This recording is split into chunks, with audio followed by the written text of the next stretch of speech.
Hey guys, sorry I am late. It's been a hellaciously busy day today between work and errands afterwards, so this is the first time I'm actually sitting down today, so we're just gonna get things started off right away here. I was kind of hoping to have a little more time to put some of these stories together that we're going to talk about, but we are here, we are live. Let me see if my webcam is working. We are good to go. Alright guys, happy Monday. I appreciate you all being here. There is a bunch to talk about, but there are definitely some things that I'm probably not going to get to because I cannot be up as late as I was last Monday. As much fun as we had last time, as big of a blast as it was probably my second biggest stream I ever had. I can't stay up till like 1 o'clock in the morning again. I got too much going on the first few days of the work week today. Well, this week. So, that being said, we'll get diving into some of these news topics in a minute. But first, I forgot. How stupid of me. Hang on a second, guys. Let me grab a little browser here. Why did I not plan this out better? Make sure that you go check out the link down in the description for the Instant Gaming giveaway for this month. We got 23 days and 18 hours left. And of course, if you win, you can use it on any of the games available through Instant Gaming's website. Lots of cool games available. Now, one thing is, I haven't asked them. I do not know if the giveaway applies to pre-orders, so I'm not 100% sure if you can use it on something like Kingdom Come Deliverance 2 or Final Fantasy 16. However, sorry, that's not even a pre-order anymore. You can you can use it for that. But again, you can get entered for this month's giveaway. No purchase necessary. You can just click the link down below, make an account, and you are good to go. All right, so guys, let's go ahead and get started on the very first topic. This is getting pretty spicy with Ubisoft. Getting pretty crazy. In fact, I keep saying it, and I keep saying it, and I keep saying it. I keep feeling like things cannot get worse for them, but unfortunately for them, things continue to get worse. Now we are seeing, allegedly, that they have confirmed that all this stuff we've been talking about, everything we've been talking about as far as their potential buyout, everything that we've seen as far as like the reworking Assassin's Creed Shadows behind the scenes, trying to fix the historical inaccuracies, the Yasuke problems that have led to the delays of this game, are actually causing them to panic behind the scenes. So what we have here, this article from that Park Place says, Ubisoft appears to confirm rumors that it is considering taking the company private with Tencent. Now again, I know a lot of this kind of ties back into the idea that we've talked about before, that Tencent is having a massive effect in the Western gaming world, in the Western hemisphere as a whole, due to its backing by the CCP with the intention of promoting DEI initiatives into Western companies, and then obviously affecting the stability and the strength of the Western nations over here, in order to weaken our position economically, financially, militarily.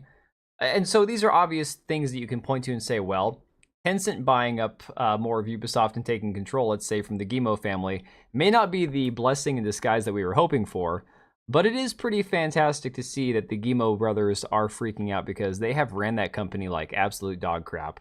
And so at this point now, anything that's causing them to panic, in my opinion, is a net positive, despite the fact that, yes, there are connections to other nefarious potential entities at large. But again, I think that this is a fantastic thing to see. So this article says, last week, Bloomberg's Vinci Chan, Dong Chao, sorry, I don't know how to pronounce that name, and Benoit Berthelot claimed that Tencent Holdings Ltd and the Guillemot family were considering options, including a potential buyout of the French video game developer after it lost more than half its market value this year, according to people familiar with the matter. Now, the funny thing about the current market value, if you will, of Ubisoft is the fact that currently the stock has gone back up. At least it had as of a few days ago. But even more interestingly, you see that it is dipping back down again. So if you go back to like the 5-day, there was this spike where it was sitting at about 10.5 euros, and it jumped all the way up almost to 15 euros, right? And a lot of that was because of the fact that people were suspecting that there would be this mass buyout, that they would take the company private, much like what happened with Twitter when people bought all the stock when it had dipped down right before they sold it and went private. And of course, they were hoping to cash in on that. Well, here we are a few days later. Nothing's quite happened yet, but the stock price is dipping back down again. So it'll be interesting to see the next few days what happens with this, where this goes. Oh yeah, yeah. Well, it requires an extra large title. The funniest thing is if you look at the thumbnail, she's actually the smallest person on there. I used her last minute just to kind of like fill the gap. Um, hey NS, what do you think about the David Duchovny Angela uh, meme? I guess you would call it from Silent Hill 2 remake. I found that when I was looking at images of Angela online, and I'm like, I can't believe how disturbingly like accurate that is. It actually works really well. So I just had to use that one. So yeah, we're seeing Ubisoft stock kind of volatile as usual, but again, it was spiking, it was jumping back up with the possibility of a buyout to go private, and now of course we're going to see it start tumbling back down again. I anticipate in the next few days it's probably going to start like declining massively as nothing happens, unless in the next day or two we actually have like breaking news of a actual privatization. Exactly, yeah, that spike was, it was very much like Twitter. It was very much like anything else where you hear a company's going to go private and buy out all the shareholders, you jump in, especially if you think that it's going to jump anything like at all, like anything that's substantial, that's worth your time. I mean, look, if I was going to buy 3 shares of something, and this is again not financial advice because I'm not a financial advisor. If I have $10 to spend and there's a stock that's got, 3 shares for $3 and change, and it's going to go up $2, I might not bother because I'm going to make like $5 in the long run, whatever. But if you have money to spend and you're like looking at this going, okay, if I buy 100 shares or 1,000 shares and it jumps up $4 each before they sell it, yeah, it's easy money in your pocket. Well, yeah, if they're going for, some sort of hellish nightmare aesthetic for that game, they capture it perfectly. I mean, David Duchovny, the more you find out about that guy, I guess his life was kind of a nightmarish hell. So, the report added the Chinese tech company and the Guillemot Brothers Ltd have been speaking with advisors to help explore ways to stabilize Ubisoft and bolster its value. If it was really about stabilizing Ubisoft, why wouldn't they just start making good games again? Why wouldn't they just give up like all the DEI crap? Stop worrying about like the ESG money, because honestly, I think what we're seeing, and I have nothing concrete to point to. I can't point to any sort of like statistical analysis or financial data. It feels like the ESG money's drying up. That's just what it feels like. Again, you can say, that it's not. You can point to other things like investment firms that are, floating large amounts of monies to these private, these companies or whatever. But just as a layman, as somebody who's just existing in the world watching things happen, it feels like the ESG money's drying up. I could be wrong. The latest Endymion video actually put everything together perfectly. This is all the conniving handiwork of Tencent. Yeah, and I think definitely Razor Fist was onto that a while back. And I will still stand on the fact that 2 things can be true at once. Games like Black Myth Wukong, game developers like Game Science, deserve to be given credit when they produce something that is an actual gamer-friendly, palatable video game that's well made, that has a good story and good characters and good, action. That being said, you also have to take it for what it is. You have to accept the fact that there is a certain element of that when they succeed, it does benefit the CCP. So, again, 2 sides of the same coin. One of the possibilities being discussed would involve teaming up to take the company private, according to the People. Now, a Ubisoft spokesman appeared to confirm this is being discussed. The spokesman told VGC, Ubisoft has noted recent press speculation regarding potential interests around the company. It regularly reviews all its strategic options in the interest of stakeholders and will inform the market if and when appropriate. Spokesman added the company reiterates the management is currently focusing on executing its strategy, centered on 2 core verticals, One World Adventures and Games as a Service native experiences. It's really funny because a lot of what we're getting, not drying up. Oh, you're saying it's already served its purpose. Oh, well, I mean, yeah, I guess that's another way of putting it. Okay, so rather than drying up, it has been allocated to the necessary like outlets where it was going, and now we're going to see the fallout from the way that money has been spent, the way it's been infused into these companies. Investment firm AJ Holdings. Now, they were the ones who had the, I think they were like a 2% shareholder or something. They represented like a small percentage, but they were the ones who filed basically a motion for Ubisoft to go private and to oust Yves Guillemot as the CEO. They were saying that they had as much as 10% support right now, which is pretty crazy because it was legit like a Hungarian firm or something that was holding like 2% of the shareholders' stocks. Previously called for Ubisoft to be sold and taken private in an open letter addressed to the Ubisoft board. They said take the company private for a fair price. We urge the board to consider taking Ubisoft private with Tencent as a significant partner and shareholder. Ubisoft as a public company is undergoing ongoing scrutiny to report better and better quarterly results to please investors, which may harm strategy going forward and is harming Ubisoft at this time when they need to think long term to get new air into their exceptional franchises. I mean, I don't know if I would have put it like that. Exceptional might be a bit much, to be honest. Okay, so it was only 1%. But they said they were in talks with as many as 50% of the holders. Again, you know how things are, though. Political crap behind the scenes, trying to move that many people, that much money involved. That's a lot. It's really difficult. That you're talking about like, God, it's like an ant trying to move a mountain at that point. Looking forward to get up to 70% to use the French minority owner law to reform, sell the company. Well, what's really interesting is if you look at that with the backdrop of they also have that investigation going on by that that customer advocacy group in the European Union, having to do with whether or not they've broken European law with their microtransaction practices, and of course everything else we've seen with like the Assassin's Creed Shadow delays and everything else. Dude, there is just so much shit piled one layer on top of another that at this point, if this was my company, if this was my legacy, I mean, we all give George Lucas crap for selling Star Wars to Disney. I think that this, for the Guillemot family, this is worse for their legacy than anything that George Lucas has done. Because for some weird reason, George Lucas still gets a pass from a lot of people, despite the fact that he basically sold his child, his project for the last 30 years of his filmmaking career to the devil, to Disney. So it is funny how George Lucas kind of gets a pass, even though these guys pretend. The Guillemot brothers, Yves Guillemot, it's really funny. He pretends to be like holier than thou art. This guy, I swear to God, he huffs his own farts. When you listen to the way that Yves Guillemot speaks, the things he says, he is so stuck up and entitled. Maybe it's a French thing. Maybe it's like a rich Frenchman thing. I don't know. But it is just absolutely bonkers, especially given the amount of money they have burned. Urban, stop itching. Come here. If you think about the fact that this year alone, they had Skull and Bones, they launched X Defiant, I believe, this year, and of course, Star Wars Outlaws, which hasn't sold more than 1 million copies. They've probably burned through close to $1 billion on those 3 games this year alone. And then they have Assassin's Creed Shadows coming out next year at a terrible time, when you've already got the sequel to Ghost of Tsushima coming out. Even if it has controversy around it, it'll probably still do well financially.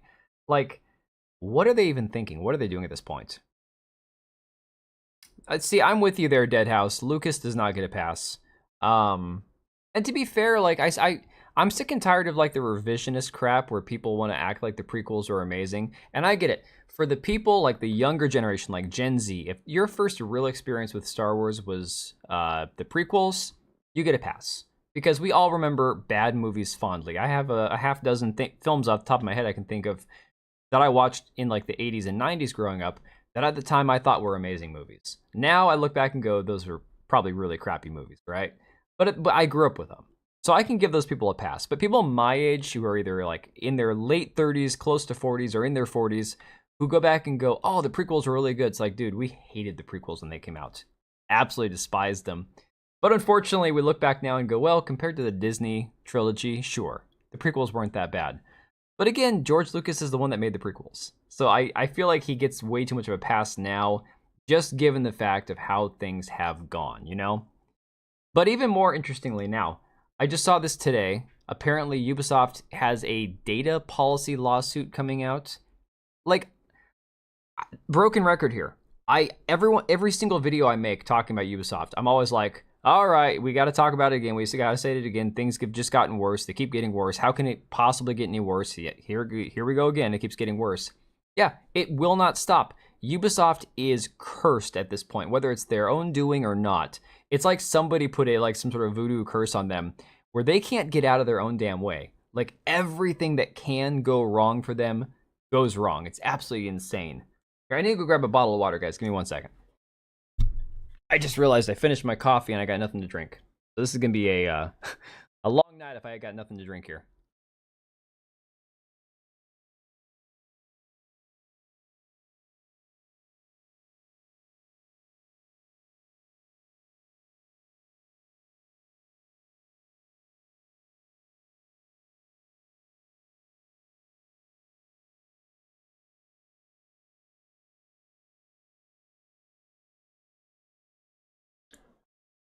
See, I mean, Darth Maul was kind of cool at the time, but at the same time, he was really lame. So it was really, really tough, you know? Um, you want to give it a pass because objectively, here's my thing. If Darth Maul's character, the tattoos, the face, the horns, spikes, whatever you want to call him, if he wasn't in Star Wars, I guess maybe I wouldn't have cared as bad. But for me, he just didn't fit. I don't know. But again, I grew up reading the extended universe books before they made the prequels, and so we all had a very different idea of what to expect from a prequel Star Wars film than what we were given. And again, it's because George Lucas didn't consider the extended universe canon. I get it. It wasn't his baby, whatever. They had a lot better ideas than he had, to be honest. Content creators on Ubisoft together likely made more money than Outlaws. I mean, you could be right. I don't know. I don't know that my Star Wars Outlaws specific videos did any significant numbers. I'd have to go back and check. But the bigger YouTubers, the ones who actually get like millions of views, oh, absolutely. Like, hell, some ordinary gamers just did a video on Ubisoft, and you know, if he gets 300, 400, 500,000 views, that's easily one video, $500, $600, $700 in his pocket or more, probably $1,000 in his pocket. Who knows? So, yeah, it would not shock me. And the thing is, for a YouTuber, for a content creator, a streamer, somebody who's just sitting down, analyzing, talking about it, shooting the breeze, it doesn't cost them anything out of the ordinary, like from what they're normally spending for their internet, their computer, all that shit. For Ubisoft, all these video game companies, all the AAA studios, anytime they fart, it costs them $1 million. Like, when you look at the budgets on some of these games and you find out years later that they spent $300, $400, $500 million on it, and you go, on what? What could you possibly have blown through that much money on?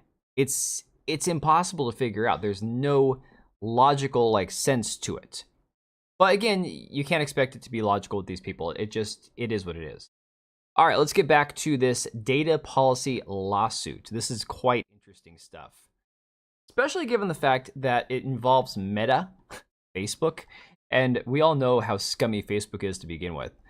So it says another plate has been added to the ones Ubisoft is already spinning, as the studio is now facing a lawsuit from disgruntled plaintiffs who claim that it has shared their data with Facebook without their knowledge. As reported by MP First, which cites a Bloomberg Law article that requires a subscription. Oh, so paywall. Okay.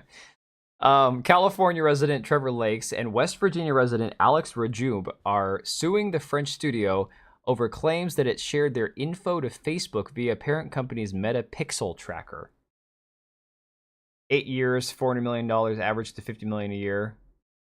I don't know what part of it's costing that much. Look, okay, so side tangent before we talk about this lawsuit. We saw those stories come out of Niche Gamer and a few other sites that came from that Chinese media site, claiming that some Sweet Baby Inc. type company was trying to extort Game Science for $7 million. Okay? Now, again, we had no proof of that, and we have no idea what Sweet Baby Inc. or any of the consulting companies actually get paid, right? And unless you were on the inside of the financial, I mean, they're a private company. They're not like a charity or what do they call it? When they file their taxes, where you can actually look at their public records of their taxes. So we don't know what Sweet Baby Inc. is actually getting paid for their work, right? But let's assume it's actually profitable, that it's actually doing well for them, given the fact that that's just their grift that they use. It's got to be decent money in it. We all know that the DEI stuff, this ESG funded crap, makes a lot of money for certain people. So $7 million seems like a really high number, but let's say it's even closer to like $2 or $3 million. If you just started looking at every game that has a consulting company attached to it from the production side of things, and you tack on an extra $2, $3, $4, $5 million that they might have spent paying consultants, who knows? And it's not just diversity consultants, it's any kind of consultant. I mean, Assassin's Creed Shadows allegedly had like historians and Japanese experts, even though they clearly didn't get the best experts they could find. You can imagine they spent tens of millions just paying those consultants. You have no, I mean, you never know. Yeah, it feels like money laundering. It really does. Certainly feels that way. The two plaintiffs claimed that while they signed up to the Ubisoft's Plus subscription service, they downloaded one game while they were logged into Facebook in MP First Words, and Ubisoft then gathered info from that download and shared it with Facebook. Now, I don't know the ins and outs of how they can determine for sure that Ubisoft actually shared it with Facebook. Maybe there was some notification, some pop-up. I mean, they have this pixel tracker thing I've not looked at, so I don't know what there actually is to this. So you have the Meta Pixel Helper here. The guide shows you how to use the Meta Pixel Helper to verify your pixels working properly. Here's the thing. I don't go on Facebook. I have an old Facebook account. I barely use it like once a year because it's a private account. It's just for my family and friends. I'll post like pictures of my kids on there like once a year, if that. So I'm not sure about Meta. I barely use Instagram as well. What the Pixel Helper really does. Maybe it has to do with what you can limit access to as far as like, because it looks like a lot of back-end internet connection type stuff. So who knows?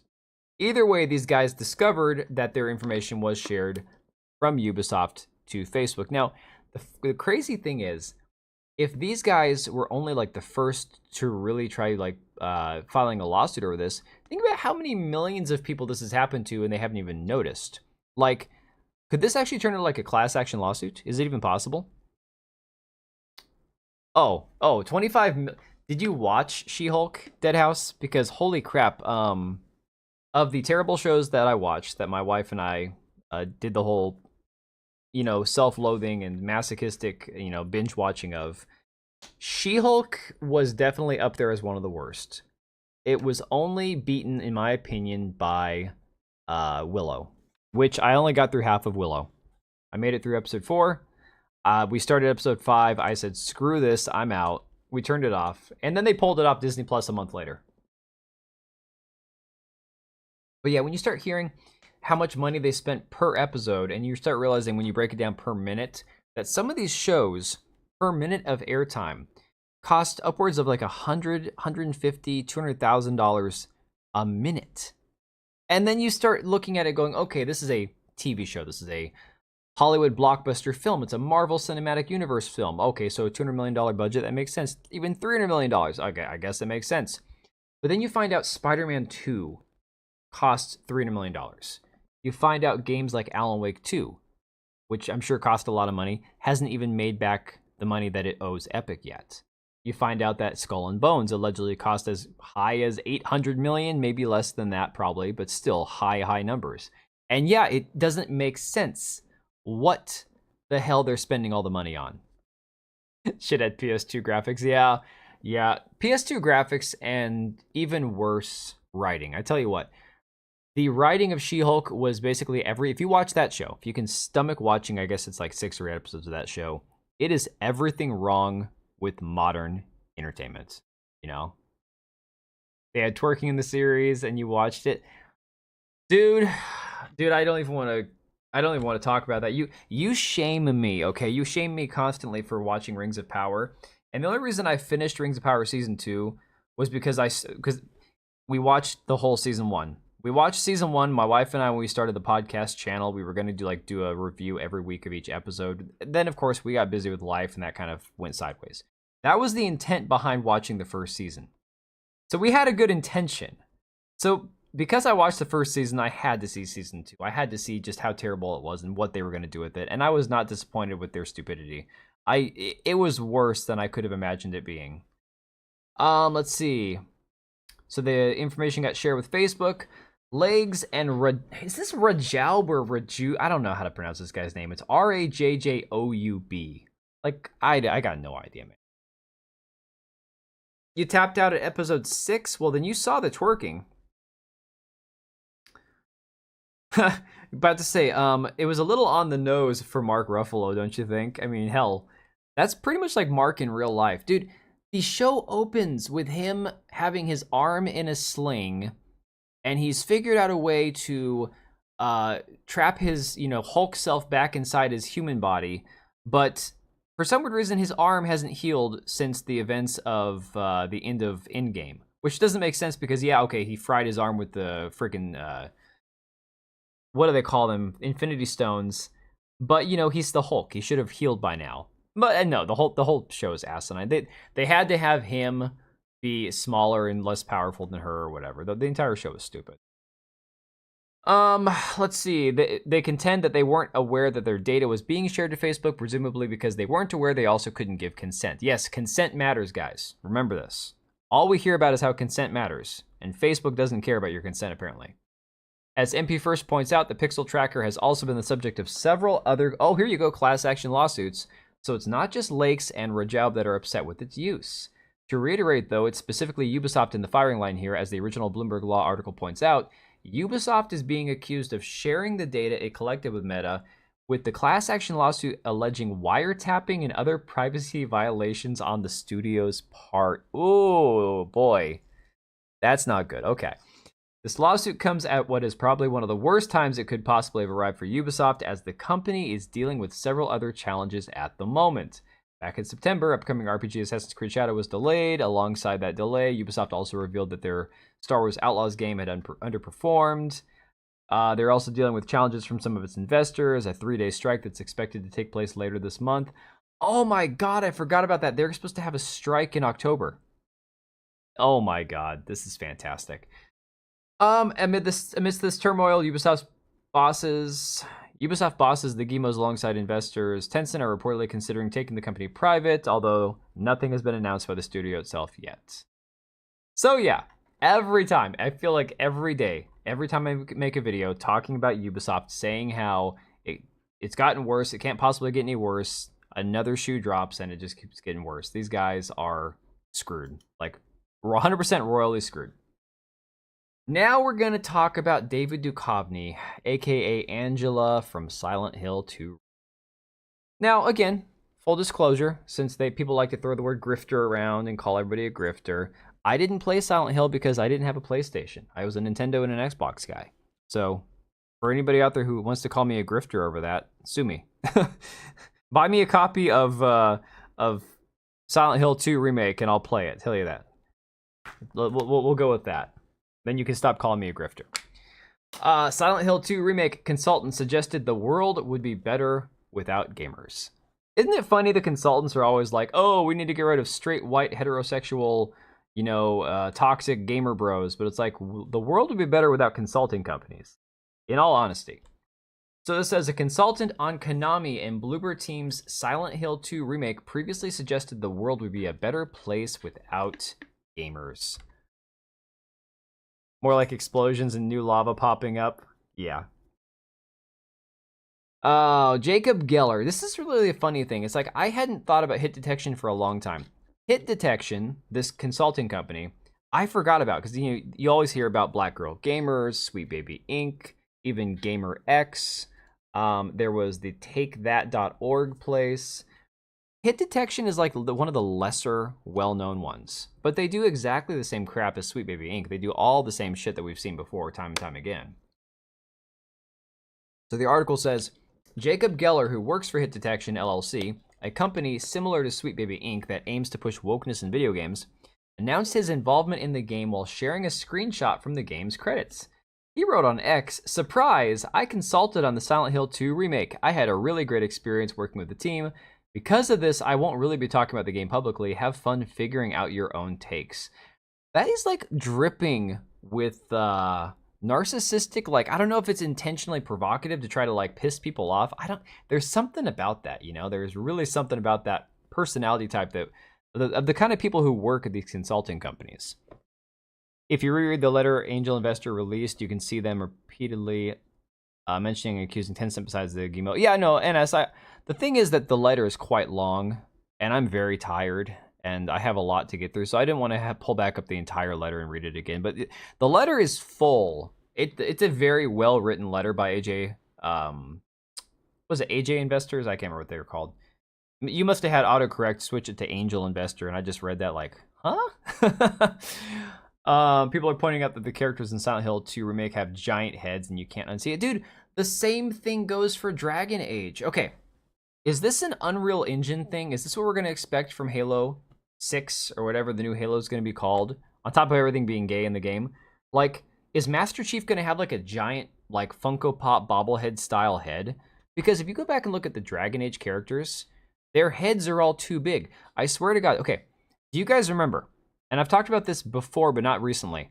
There was a game that came out a couple of years ago, and it was the dumbest looking game I'd ever seen in my life. It was called Phoenix Immortals Rising. It was like you play like a chick fighting the Greek mythological monsters, but everything in the game looked like Fortnite crap. Like the graphics, the monsters, it just looked dumb. It looked not cartoony, that's the wrong word for it. Just juvenile, like amateurish. And I was looking at it going, why would anybody waste their money on this game? And sure enough, I'm guaranteed the game probably didn't make much money. Within like 6 months, they were selling it for like $10 a copy. So I'm sure the game didn't make much money. But it's a weird art style that I feel like in a way is almost Fortnite inspired. And I've had people who have pushed back on that take because like Jonah Jameson from That Park Place, he does a lot of like their investigative reporting. He's a big fan of Fortnite. He plays Fortnite with his wife and kids, so no shame there, because I guess it's a safe game to play with his family. Okay.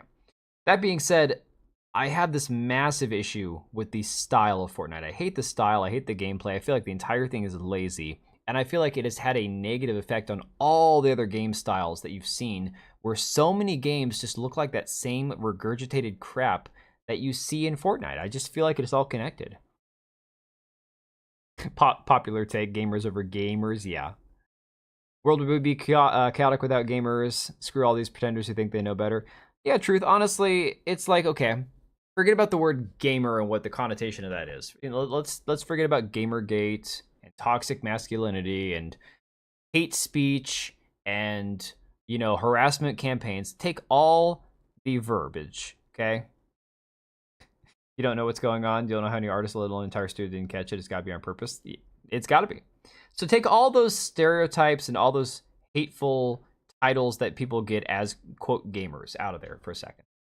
Just think of gamers as a customer base, okay?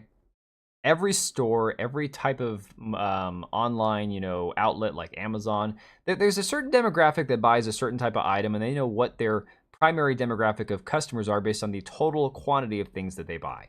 So, you know, even with YouTube, like the ad revenue that you get is based on, you know, advertising to a certain demographic because it knows what demographic your audience is. And there's a target demographic that it's shooting for when it plays an ad for those people to try to get them to spend as much money as possible. So everything is based on a demographic group of a customer group, right? The demographics of that customer group.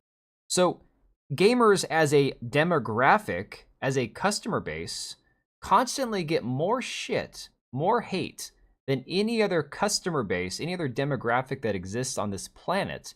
And yet they don't realize if that key demographic, if that core group of gamers, as they call them, replace again gamers for customers, if that core group of customers shriveled up and died and closed their wallets and walked away, you're talking there would be billions of dollars lost within a year or less. Because every one of these AAA games that costs hundreds of millions of dollars would cease to be able to operate. They would no longer be able to spend that kind of money on games. Even the ones that don't flop, you know, it's... Oh, dude! NS starting early with the gifting. Appreciate it, my guy. Let me get the alerts on. I'm going to play this one back. Hang on. Why don't I have my alerts working? It didn't register that one, man. I apologize. Streamlabs is being stupid, but shout out NS, gifting 1,000 men. You gift membership to 1,000 men. That's really, really charitable of you. That name always cracks me up. Perfect summation of this scenario is the people who made fun of you for playing games are now the ones making your games. 100,000%.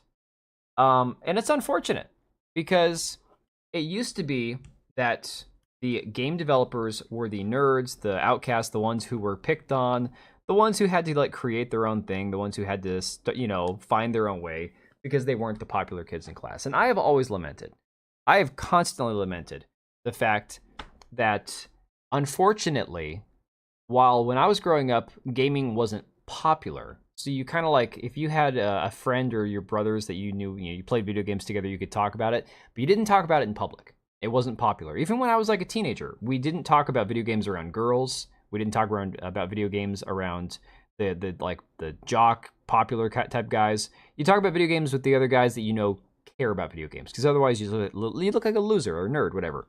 That was okay. None of us had a problem with that. You have your friends you talk about video games with, you have your friends you talk about sports with. And a lot of times there sometimes was overlap and most time there wasn't. But now that it's become so corporatized and it's like everybody's a quote gamer now, every, e-girl on Twitch that claims to be a gamer because they play Call of Duty and have little cat ear headphones and shit while they're trying to direct you to their OnlyFans account. It's like, yeah, that's if you're counting those people as gamers, then nobody's a gamer, because it doesn't mean anything anymore. Eat healthy and work out. Dude, that's the goal. That should be the goal for everybody. 100%. Yeah, truth, it'd be a complete chaos. Compare the Western devs who hate gamers to the devs of Final Fantasy series. On a live show with a sizable audience, he beat one of the hardest bosses that he designed and the audience went nuts. Dude, that is really the thing. So that is one of those really cool things about games like Mario Maker. So back when I was only streaming on Twitch, before I really started like making YouTube videos, I was playing Super Mario Maker 2 because that game was good for audience, good for getting viewers. People, send you their level codes, you try to beat them. Some of them were really hard, some of them were impossible, and some of them were complete dog crap, right? So you had a lot of different times that if you created your own level and you couldn't beat it, it'd be embarrassing. So yeah, I mean, I think things like that are fantastic for being able to showcase whether or not you actually get it, like whether or not you're part of the quote, the gamer group or whatever. And there are plenty of times that I suck at different types of video games. Like I was thinking today, like what's your favorite video game that you're bad at? What is your favorite game that you absolutely love and you completely suck at? And for me, I would think games like Escape from Tarkov, which again, I don't spend any time on. So if I ever play it, I'm terrible. But I really enjoy other people who are really good at it and watching them play it. And there's things like that. It's like I love Souls type games. I love Dark Souls 3. I love Elden Ring. I know I'm not great at them, but I still love the games, Turin Linkart, thanks for subscribing. Appreciate it. Oh yeah, 1,000 Men, you are now green. I wonder if we're ever going to be able to change the member color. That'd be interesting if we could actually do that. None? Are you good at every game? Either you're great at every game or you're great at no game. I'm guessing it's every game. Me, unfortunately, not so much. I have games that I'm decent at, like, I suck at video games, plain and simple. Nah, man, you haven't seen me play Insurgency. I can go months, well, let's say weeks without touching Insurgency and then play PvP, and I'll be in the top 3 or 4 of the leaderboard most of the time. There are games that I'm legitimately good at. Smash Brothers on the Nintendo. Oh yeah, I used to be phenomenal at Smash Brothers. That was one of those games that I'd play Ganon, I'd just beat the crap out of everybody. It says, given Geller, we're talking about the dude from Hit Detection, works for Hit Detection, it comes as no surprise that he previously suggested the world would be better without gamers. He responded to a post from Compulsion Games writer. Okay, so here's the funny thing. Oh, you don't play games, not a fan of Souls. Like, okay, well, I can appreciate that. I mean, the thing about certain games like Black Myth Wukong or other what they call sometimes like Souls-like that aren't really Souls-like is that there's like a certain level of difficulty that it doesn't exceed, whereas Dark Souls, you could spend, if you're not great at it, you could spend half your life trying to beat certain bosses. If you like something, you get good in it naturally. Yeah. Honestly, that is something, and that's the thing. It's like with, for example, Escape from Tarkov. There's a situation where, unfortunately, that game is a streamer game where you have people who are legitimately paid to play that game 8, 10, 12 hours a day. And that game is full of like the esports competitive scene because of the fact that everybody wants to be like the top Escape from Tarkov streamer. So as a newbie or a casual, unless you devote the hours to it and it's the only game you play, you're just never going to be able to compete at the same level. Versus other games that have less of a level, like high level of entry. There are PvP games that aren't as intense, but they're absolutely, if you do love something enough, you will get good at it naturally. Unless you're if you are completely talentless, it doesn't matter how many hours you play. There are exceptions to that. You gave Deus Ex a try at one point, but it didn't click well. You know what? I have never even played the Deus Ex games. The thing is, I had a, I'm not going to say I was poor growing up, but we were broke. My parents were always, moving from job to job. My mom didn't love video games. We didn't have much money to spend on them. I had 3 brothers. We didn't get much time to play video games. So I did cherish the ones we had. So like the first Nintendo I had, the original Nintendo, we had like maybe 12 video games for that one. Super Nintendo, we again probably about 12 or 15 Super Nintendo games. N64, I had a lot more because I was able to start picking them up on my own. My GameCube, I had a crap load, but a lot of my bought never played because I got them at Game Crazy used. So unfortunately, there are a lot of games that I missed out on. Even having an Xbox, like when I was playing my Xbox, because there are still games I just didn't bother to pick up, and I played a lot of Guild Wars on my computer. So I kind of got single focused on a lot of games. So there's a lot of series that I've never played that I've missed out on. So I'm hoping to actually get back and actually, like when I'm streaming certain games, play some stuff that I've missed out on. Like for example, it's not Deus Ex. It's crap, I can't remember the series now. I'll think of it in a minute. Ew, cock and ball torture. What are you talking about? And are you talking about Souls games or Deus Ex? The road of the Souls genre, all the anger, frustration, and hatred vanishes and is replaced with a wave of joy when you beat a boss. Not if you're streaming it though, NS. Here's the problem. If you stream a Souls game and you're not good at them, yes, you still get the same level of satisfaction. But then you have people, and I'm not naming names here, you have people constantly ribbing you the entire time for being crap at it.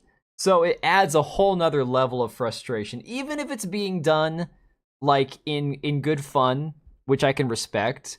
It makes it even more frustrating to play a game like Elden Ring or Dark Souls when you're struggling with it, when everyone's like, oh, Secret Asian Man, he drops in here from time to time. He's a Psy guy who Zav mentioned on Discord. He's a real life friend of his, and so he hops in the stream once in a while. He's always like, he's like super really good at pretty much any video game.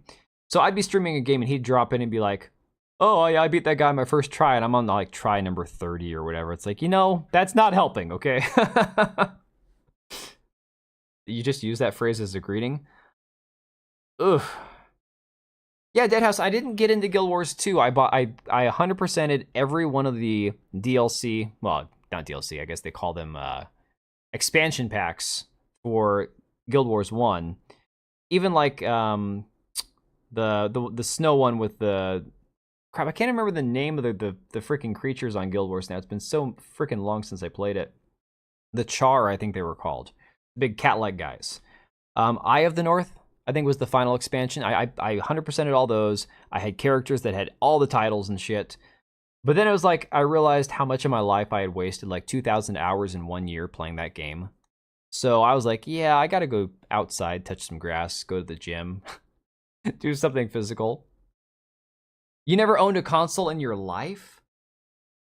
But Truth, if I can ask, how old are you? Are you like late 30s, 40s? Or are you like Gen Z or whatever? Because if you're Gen Z, I can understand that. That makes sense. When I was a kid, that wasn't an option. Like if you wanted to play video games, you played on Nintendo, you played on Sega or something. Let's see here. So Geller responded, of course, no gamers when asked about dumbest idea you have that you nevertheless believe will, if implemented, make the world a better place. And the guy that asked him is the dude from Compulsion Games. And Compulsion is the one that works with Sweet Baby Inc. So it's no surprise that this guy that works for Hit Detection is responding to somebody who works at Compulsion Games. And this is all the way back in 2019. He was saying no gamers. So these are people who have been in the games consulting industry 5, 6, 7 years now. If you go back, let's say that he's been doing it prior to 2019, easily 5 or 6 years. In another unsurprising post, also made in 2019, Geller wrote, honestly, the fact that gamers don't think of Taro and Kojima as political totally fits. Quote, politics in games means, quote, anything about race or gender and nothing else. Wrong. Dude, even back in 2019, these guys just didn't get it. They did not understand. Gen Z PC Master Race. See, I can respect that. If I'd had the ability to just have a PC back in the day, it would have made life a lot easier. But unfortunately, I'm part of the generation that if you wanted to play the next game, you had to buy the next console. You know, it used to be a thing. I still say that it is worth it if you can get like a Game Pass subscription, like really cheap, like less than $10 a month. Which there's Instant Gaming sells them. I know. I think PCKeys.com sells them. I can't remember what the other ones are. But you can make Game Pass Ultimate really affordable and play a ton of games and never have to spend like actual money on a single like $70 game.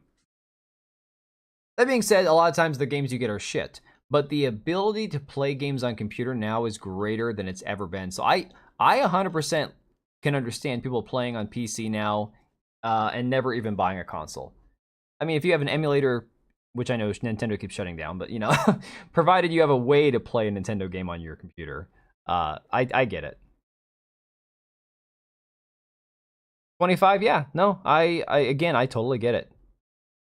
Never asked for a PC because your friend group that you played with since 2019 has always been on PSN.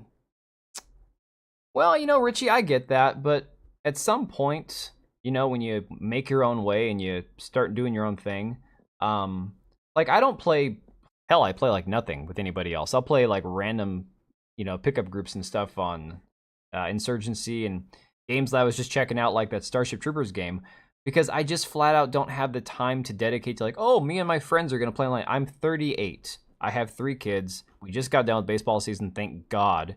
Now it's like, okay, what new activity are we going to sign them up for? Oh, yeah, this is a crazy work week, and my wife's got tons of work she's doing, so just waiting for the games. You know, I would almost consider at this point, because my kids keep pestering me about it, picking up a PS5 or the newer Xbox for them, because of the fact that the newer Xbox is relatively cheap compared to the PS5.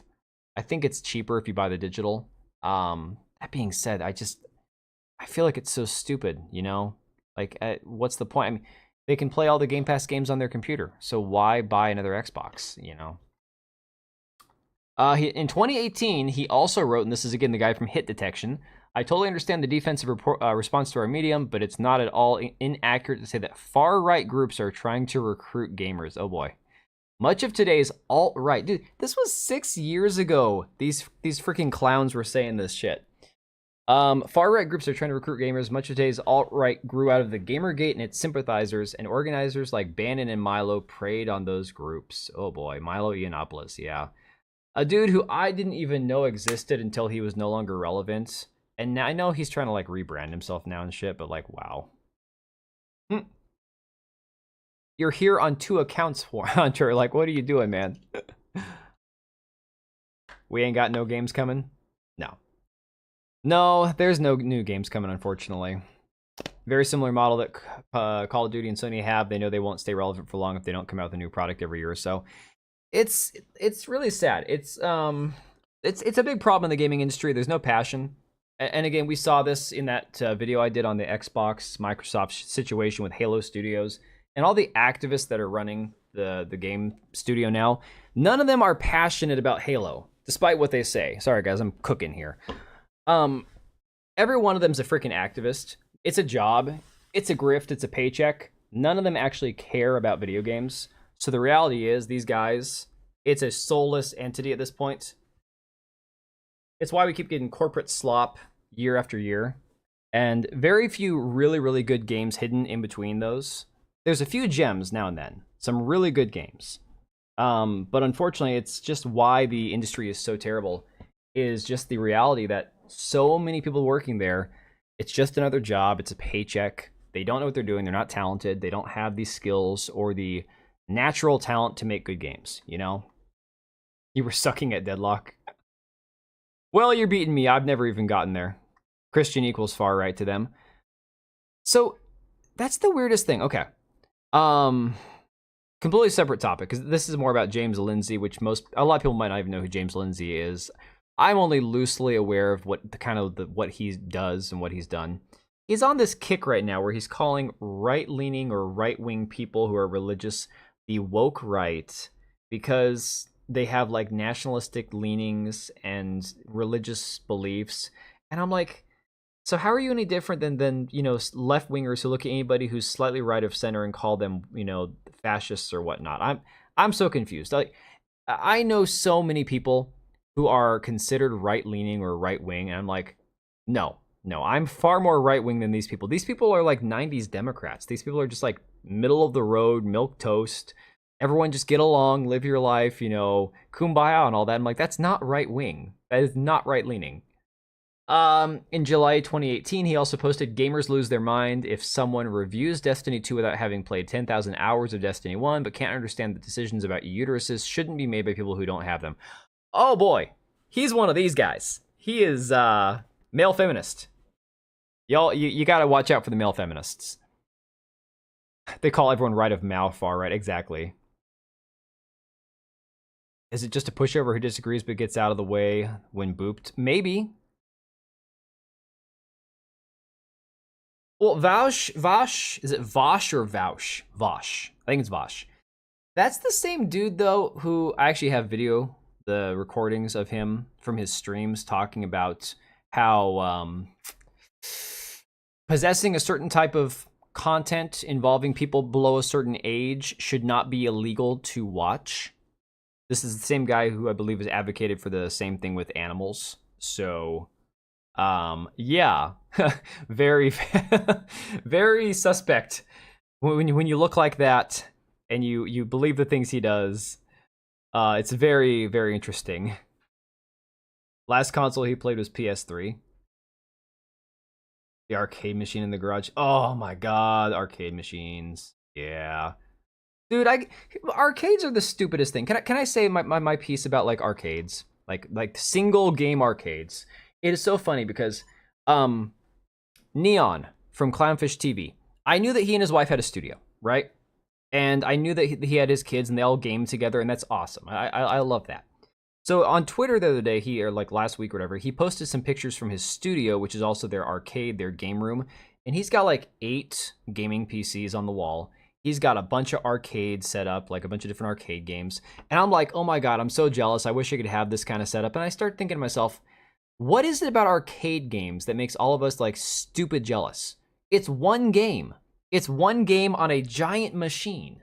And yet you see somebody who's got a room full of them, it like 10 arcade machines take up an entire room and you go, oh man, this is so cool. Why do we get so jealous over something so simple? It's like, you can play all those games on one screen on your computer, but you see a bunch of arcade machines and instantly it's like, oh, I want that. That's not fair. It's crazy. I don't understand. Maybe it's like a like kind of like melancholy for people like me, because I remember growing up really young, I could go to the arcades and beg for some quarters from my mom and, you know, try to play like one game before she said no more money. I don't know.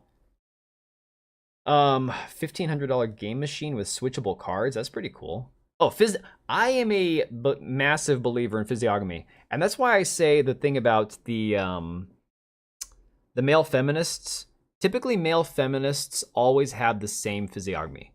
And they are very creepy, lecherous men who I believe 90% of the time are only doing it so they can prey on women. Pinball tables are their arcade games you want. Yeah, nostalgia. It's got to be nostalgia. Because I look at it and go, I would have no reason to have a room full of arcade games at all. Arcade machines, you know? But the thought of somebody else having it makes you go, oh, that'd be so cool. I don't know. You want your little sisters to stay away from male feminists in the future? Dude, just make sure you give them all that advice you can while they're still semi-young and will listen to you. Unless they're already in their late teen years, early 20s, and then in that case, they're probably going to do what they're going to do, you know? Slender Man. Yeah, Slender Man is the ultimate male feminist. This disdain appears to be... I swear, John is such a workhorse. This man does such a good job putting out article after article. I think he put out like 10 articles today. But he needs somebody to edit these for him. And he does editing also, but like, I keep checking on finding all these typos every time I do these like live streams and videos. This disdain appears to go back over a decade. In 2013, he posted, maybe there'd be more girl gamers if guy gamers didn't act so incredibly unlikable. Hang on a second. Let's go back. 2013 was 11 years ago. 11 years ago, I can recall even being like, again, my mid-20s, I was still, I had my first kid was a baby, and I was at the gym, I was working, I'd come home, play, again, whatever game I had on my Xbox at the time, didn't have a computer that played video games yet, and I didn't have a clue about Gamergate that was going to happen or anything else. I don't recall, even in like news headlines, hearing anything at the time back in 2013 about how we needed to have more girl gamers. Was anybody back then complaining about the lack of female gamers? Honestly, I think this entire thing, this entire controversy about female gamers and the percentages that they supposedly make up of the game market, like again, we saw from the statistics from the COO of Halo Studios, and that's any key organization that she took part in, that apparently it's like 45% of gamers are female or something. It's like, no. First off, absolutely not. Not maybe if you consider mobile games or something like to be a gamer, fine.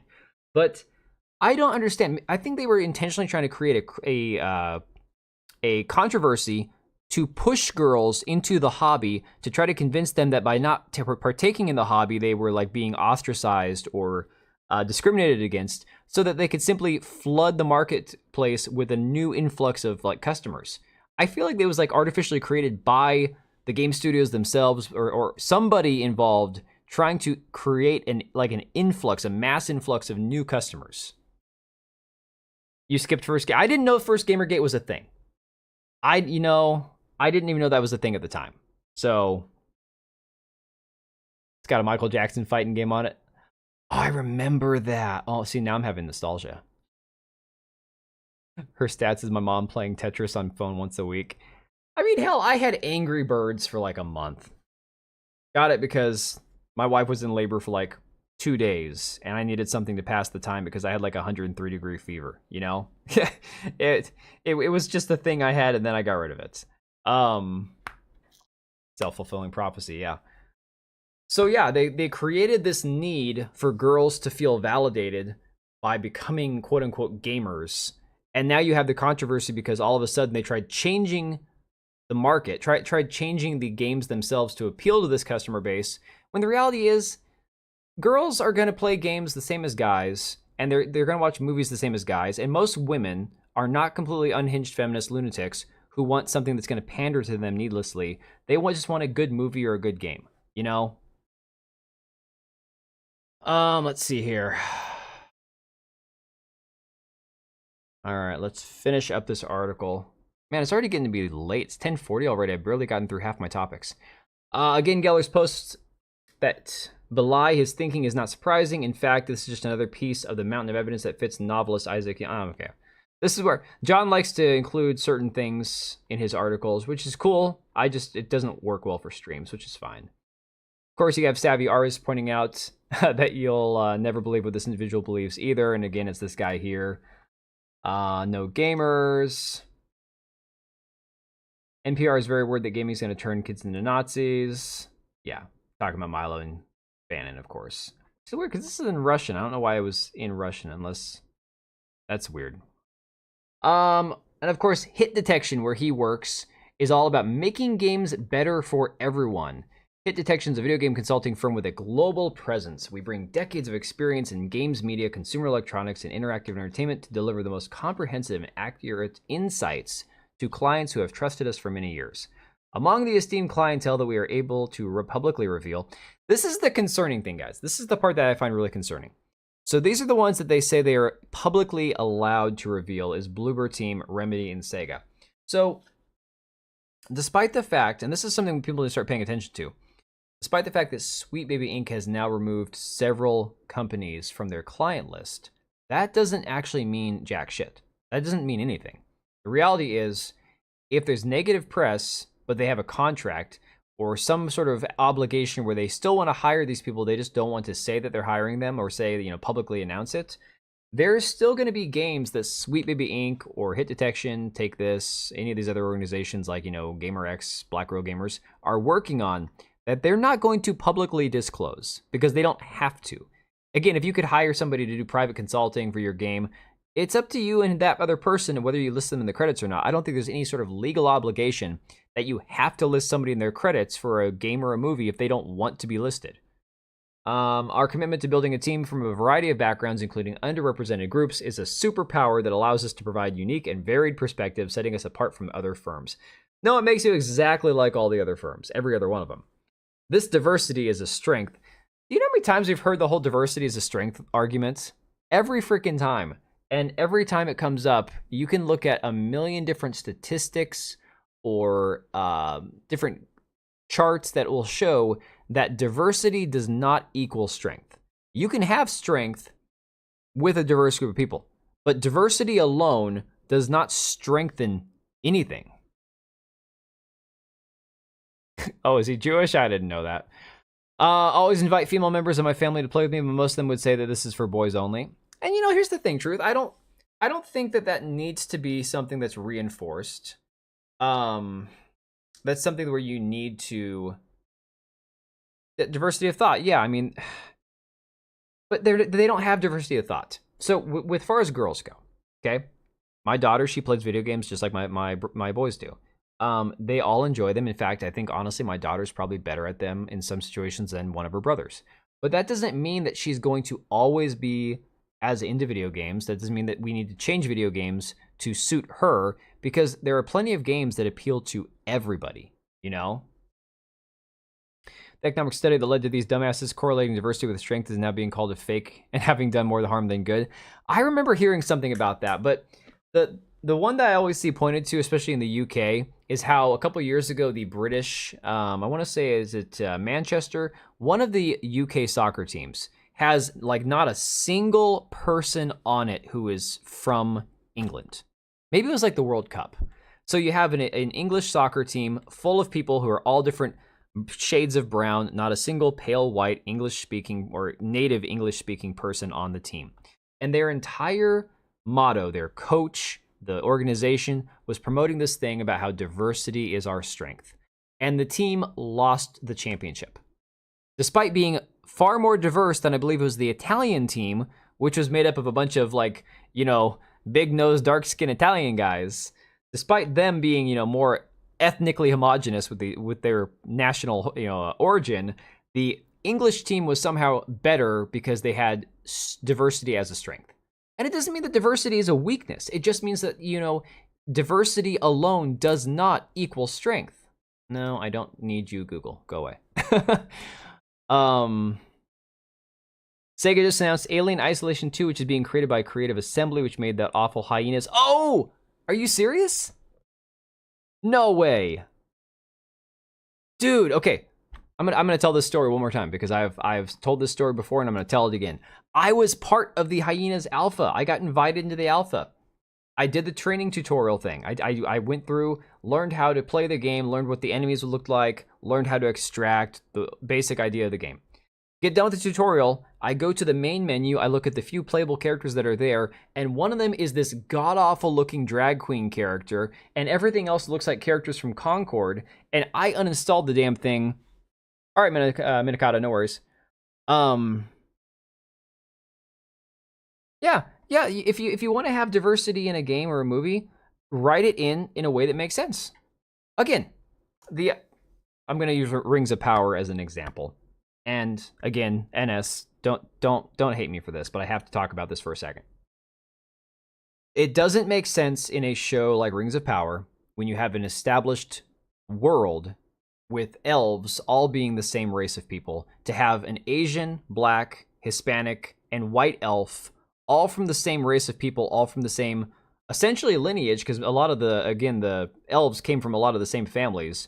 There'd be no ability for you to have different looking elves. If you want to have a race of quote-unquote dark elves or green elves, I think they call them in Lord of the Rings, and use specifically, like, let's say you want to have a different race of elves that is darker skinned, then use a darker skinned group of people, and then have that make sense, because then they're homogenous with their own groups. It doesn't make sense to, again, try to diversify things where it doesn't fit. Now if you're just talking about a movie that takes place in downtown New York or something, of course it's going to be diverse. It would look weird if it was all white people, because that's not what New York looks like. The Romans were not diverse yet they conquered La Europe. So the thing about the Romans was Romans themselves, like the Romans from Rome were not diverse, but Rome controlled a lot of the known world at the time, and so their empire was diverse. So you could be a Roman subject, you were quote unquote Roman or a Roman subject, even if you were not from Rome. So yeah, I mean, the Romans themselves were all native Italian people. I guess they didn't call them Italian at the time. But yeah, I get your point. But yes, again, the English did the same thing. The English controlled so much of the world and set up a lot of countries, some better, some worse. Obviously, there's a lot of discussion and debate about colonialism and all that, imperialism, whatnot. But they did. I'm not going to get off topic. That's just too far down a different rabbit hole. I don't want to go down that rabbit hole right now. Hit Detection's current consultants boast impressive resumes, having worked with world-renowned media outlets and institutions. These include Riot Games, Blizzard, EA, Obsidian, Eurogamer, CNET, The Verge, Polygon, GameSpot, Edge, GamesRadar, Wired, and IGN. Oh boy, just look at that list right there. So people who work as consultants at Hit Detection worked at The Verge, Eurogamer, Polygon, GameSpot, Edge, GamesRadar, Wired, and IGN. Some of the most despicable people in games media. Okay. You got to play Hyenas as well, too, and it was painfully bland and boring to play, which god-awful character design and dialogue. You know, that's the thing, too. They spent, I think it was the base number that they released, like you said, 100 million. I remember hearing that it was like 70 million plus that they had spent on that game, and they just decided to scrap it. They said, you know what, screw it. Better off just to take a loss on it, not even try to launch the game.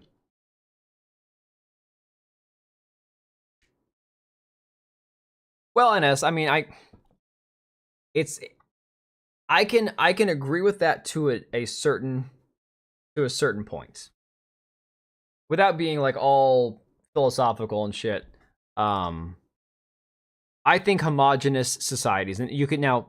Let's just say we'll be general about the term homogenous. I think homogenous societies are high trust societies.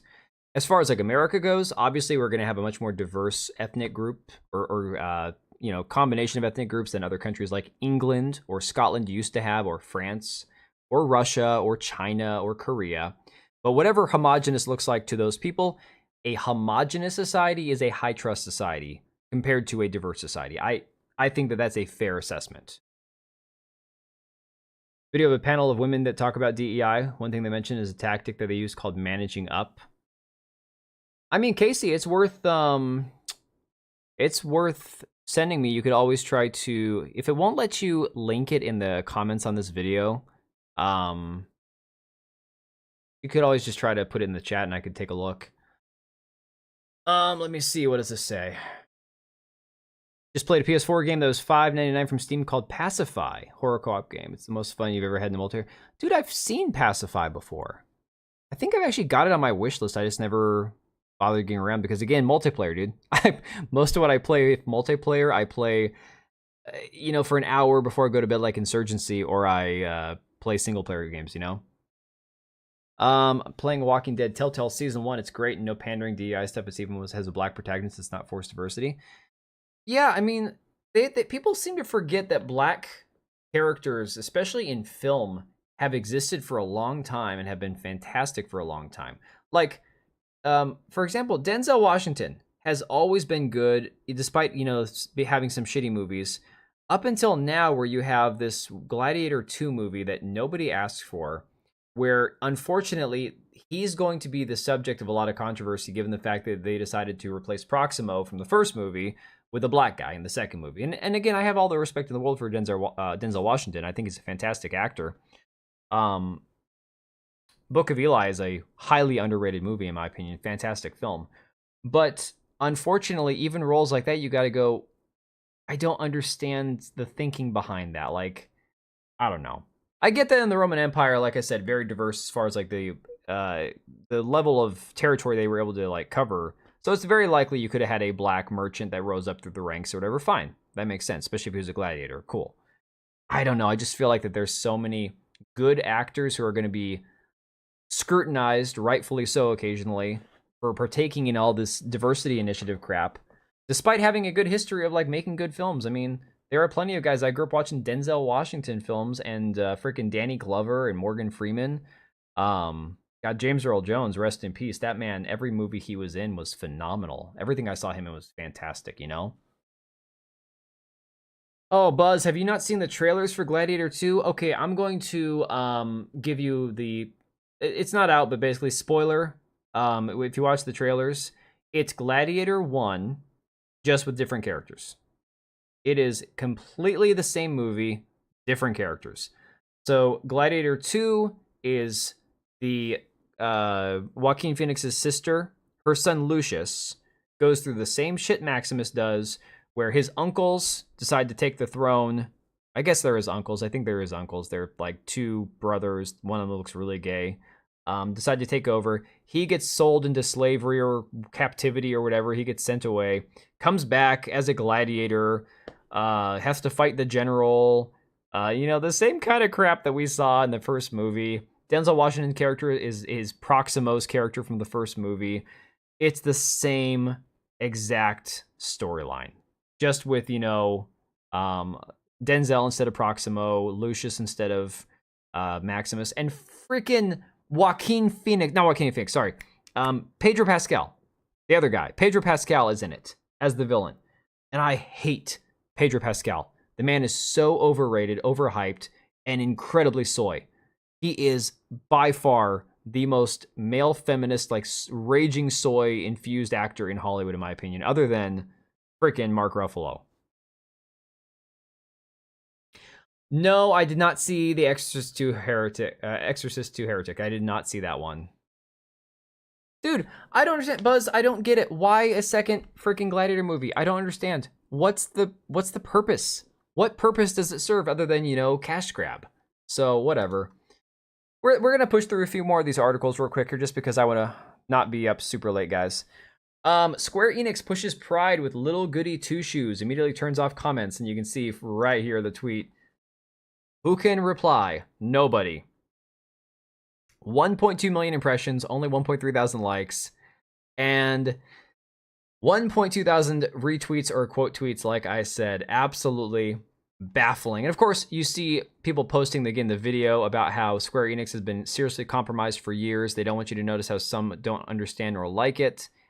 Using the video that was the two Dragon Quest guys criticizing Square Enix for having the non-gendered playable character. Dude, okay, so again, I knew the basic premise of the story for Last of Us. Not a PlayStation guy, didn't play it. Also, the game didn't look like it was for me. I don't know. It looked like more, honestly, it looked like more like Hellblade, which I did enjoy, but different kind. I'm not a big zombie guy. I played World War II Zombies. That was fun. I played a little bit of, I want to say I played Warzone Zombies when they had it available. Apex Legends Zombies. I've done zombie modes on different games, but like, I don't know. I'm just not a big zombies guy. Movies or games, not my thing. That being said, I knew enough about the story that when I saw the character of Joel, and I was thinking about who they would cast for the role, and then I heard Pedro Pascal, I was like, WTF? What are they thinking?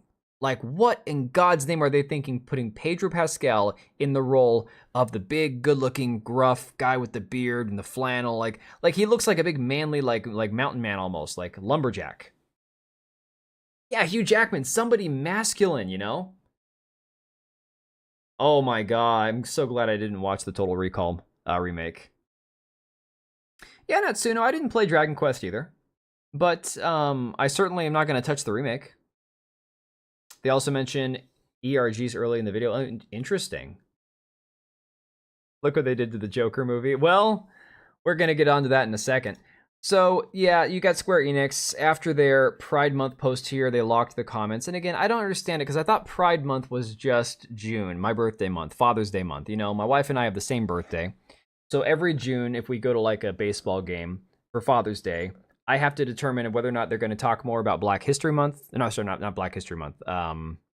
Juneteenth, Pride Month, so LGBT stuff, or even acknowledge that it's Father's Day when I go. Oh, and by the way, my birthday is like 5 days after Father's Day usually. So it's like, what are we actually going to get to celebrate for our birthday? My wife and I have the same birthday. So I have a big issue with like June being Pride Month because it's like everything that happens in June. I have a brother that has a birthday 4 days before mine. I've got Father's Day. My wife and I have the same birthday. No, it's either Juneteenth or Pride Month. Like, okay, Happy Father's Day to me. So yeah. While Square Enix shut down its replies, developer Astral Shift did not. The company unsurprisingly posted, while it's very disheartening to see little goody two-shoes get this amount of hate and homophobia a second time, we will keep on proudly developing and promoting LGBTQ plus titles. Oh boy. Well, yeah, that's not going to go well for them. Really not. We're very happy and proud of our community for supporting us through the second wave of bigoted comments and hate. Quote, retweet the original Square Enix post with positivity, and let's make this Pride live stream a great experience for everyone. Our titles are very honest and true to ourselves and our identities, and we've seen how they resonate with so many people. Little Goody Two Shoes has made such a positive impact since its release, and we appreciate every positive message of support we get. Now, the funny thing is, this is a game that I remember Grums had shared, had like 30 people playing it. So it peaked at 452 players, which is actually more than some of these other games. It's not actually that bad compared to a lot of these other titles we've seen. It's not terrible. But that being said, the reality is it's got like 30 people playing it. If we look it up right now, it probably has less than that. Every month is Pride Month these days, dude. No, they don't want manly men in Hollywood. Yeah, I think that's my biggest problem, Buzz, with Last of Us. It's not that it's a PlayStation game. Like I said, I gave up the console war shit years ago. I'll play whatever title looks good at this point, and I don't care necessarily like if it's a Sony, an Xbox, a Nintendo, you know, whatever. Every console is going to have their quote-unquote exclusives, and everyone's going to think their console's the best. No. PC Master Race, right? But that being said, I just didn't feel like Last of Us was something that I'd enjoy. But seeing them take that character, knowing what he goes through, losing his daughter and all this stuff, and then having Ellie, the girl that he adopts essentially to, you know, replace his daughter in that character, you know, position and stuff, and then having them cast freaking Pedro Pascal. I'm like, what are they thinking? Like, holy crap. And then, yeah, you do get the people who claim that the game is like the best thing ever.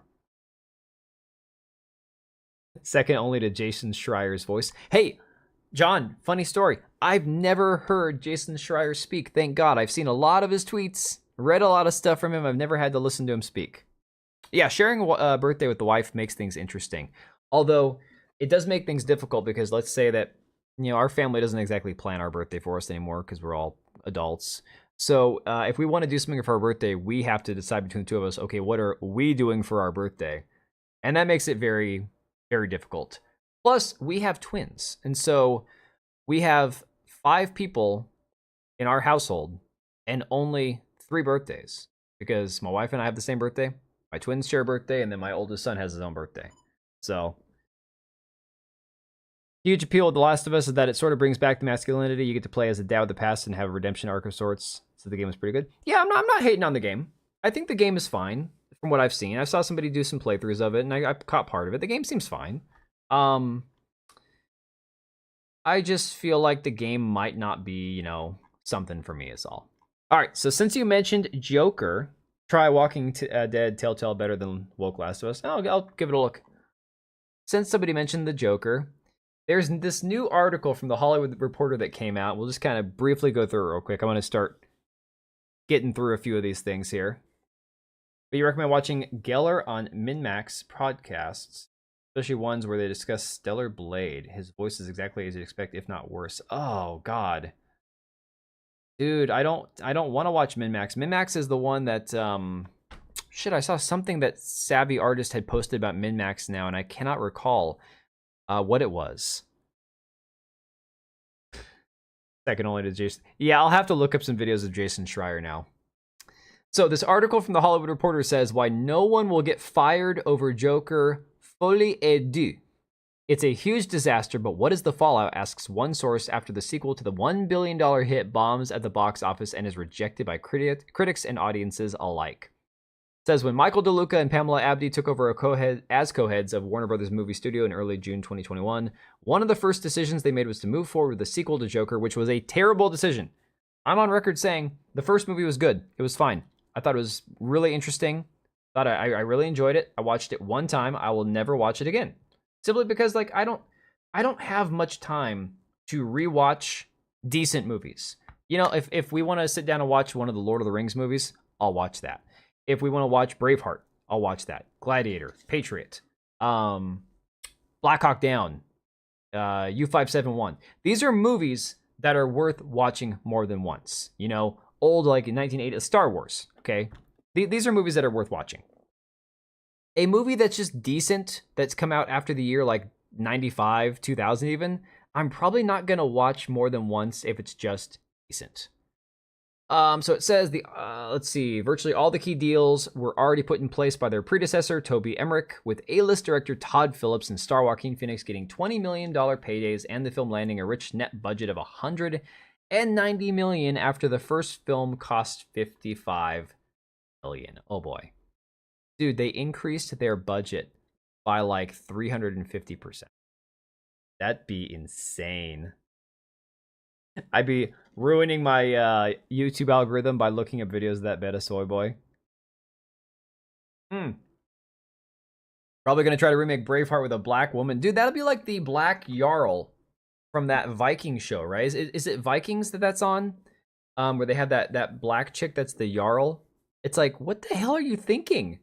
Like, okay, I know there's this push that weirdos, like woke lefties, have appropriated Viking culture, and it's like, oh, we're the real Vikings, and we have dreadlocks and stuff, but we don't know our gender. It's like, okay, you're not a Viking, you're just confused, right? There's this weird thing where these like way far left lunatic people have decided that Viking culture is cool and shit, and they've tried to appropriate it. So it doesn't surprise me that they tried that, but I don't understand how they landed on Vikings. Like, why are Vikings now transgender? Why? Okay, I've got a bigger problem with the Assassin's Creed Valhalla game, which thankfully I didn't buy. I'm not going to play that game. That was the one where they dialed down the speed that you actually level up at, and then they let you pay to level up faster. Ubisoft is dog shit. But anyways, the option to play the same character but as a female in Valhalla, I'm like, dude, Vikings did not have warrior women. Sure, like you see in Japan in history, there are times where women had to fight. That is a legitimate thing. But you're talking a patriarchal society, okay? Men went and raided villages. That's what they did. They didn't have their women fighting with them side by side, raiding villages and raping and pillaging. They didn't do that, okay? Maybe there's like one person who did, and she's the exception to the rule. But all of a sudden, they believe that like Vikings were transgender and stuff. They will believe anything, unfortunately. This will be the gayest game/movie ever. Why is that too? They keep doing that with like, oh, was this the gayest movie ever? Sure. Say it. If you want to tank your film, if you want to tank your show, go for it. Claim that it's the gayest thing ever. You'll have a great time with that. No downside to doing that whatsoever.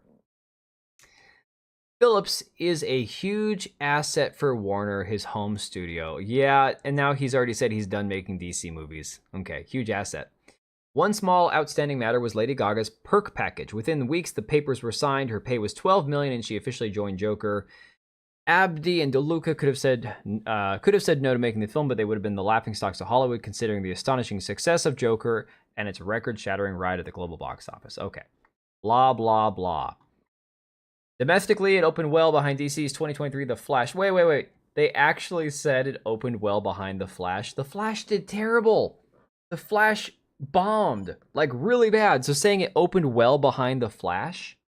Oh, well behind. Okay, phrasing here. They meant that it didn't. Okay, I understand now. Well behind The Flash and The Marvels, both of which were major bombs. I got ahead of myself there. It also came in behind Sony's relatively inexpensive Morbius. Oh my god. It's behind Morbius, which only cost $39 million, or made $39 million. Wow. Its complete audience rejection, said one source close to the film. Overseas, it came in at an estimated $81 million, in line with expectations, but still notably behind the first film. While it's not the lowest North American opening for a pick based on a DC character, Joker 2 is a major stumble, yet numerous sources tell the Hollywood Reporter that there's no studio head in Hollywood, save perhaps for Sony Pictures' Tom Rothman, who would have turned down making a sequel to the film that was both a commercial and critical hit. I mean, I get it. I understand that they feel like, hey, you know what, the first one made $1 billion. It'd be crazy to turn it down. But what I don't understand is the direction that they took the movie. When you find out, and again, we might talk about spoilers here in a minute, but the series, the franchise, if you will, the first movie set up the character to go on and be like a crazy maniacal like crime lord or whatever, or just cause mayhem and chaos. The second movie didn't follow up on any of that. It's a collective failure, but it was right to make the movie, says one top veteran producer. Still, observers wonder how DeLuca and Abdi could have presided over a film that veered so far, of course, from what audiences wanted or expected. One answer, perhaps, Phillips was given an extraordinary level of autonomy and final cut. There was no test screening. This is my favorite thing. Oh, shit. My favorite thing. No test screening, though insiders say this was a mutual decision between the filmmaker and Warner's in order to preserve spoilers. Yeah, spoilers. He gets molested in the shower by the guards, and then he gets stabbed to death at the end of the movie by his cellmate. Oh, so Minikata, that's the thing too about the first movie. So I'm sure a lot of you guys remember that there was a lot of controversy about the first movie. Let's see. On Sunday, Warner's didn't attempt to sugarcoat the movie's performance or suggest it had a chance of catching on after being rejected by fanboys, unless people wanted to go see it because of the hate factor. They also didn't point fingers internally, such as the marketing, which can often happen for a movie bomb. What's the fallout? Who gets the blame? To ask one source, but both Gunn and Phillips have emphasized in recent days that they did not work together on the project, with Gunn answering a question from a fan, blah, blah, blah. Long story short, it sounds like nobody's going to lose their job over this, which is absolutely insane. But again, talking about this, you see articles like this from Rolling Stone saying that the movie had a message for fans, go F yourself. And this is because this perception that for some weird reason, the first movie resonated with like the incel, right-wing, nationalist, skinhead, fascist, whatever they want to call them. And they needed to reject these people. So there's a lot of people potentially saying that this movie was made for Joaquin Phoenix. This movie was made as an FU to the fans, and that was the intent behind making the movie, which if that's even possible, I don't know how they would do that, why they would do that, why they would spend $190 million to make a movie as an FU. After the first one made $1 billion, like that doesn't even seem rational or logical. But based on the way the story goes and based on what they do with the movie, with the storyline, with the character, I don't see how you don't view this as them intentionally rejecting the audience that they had, created from the first film.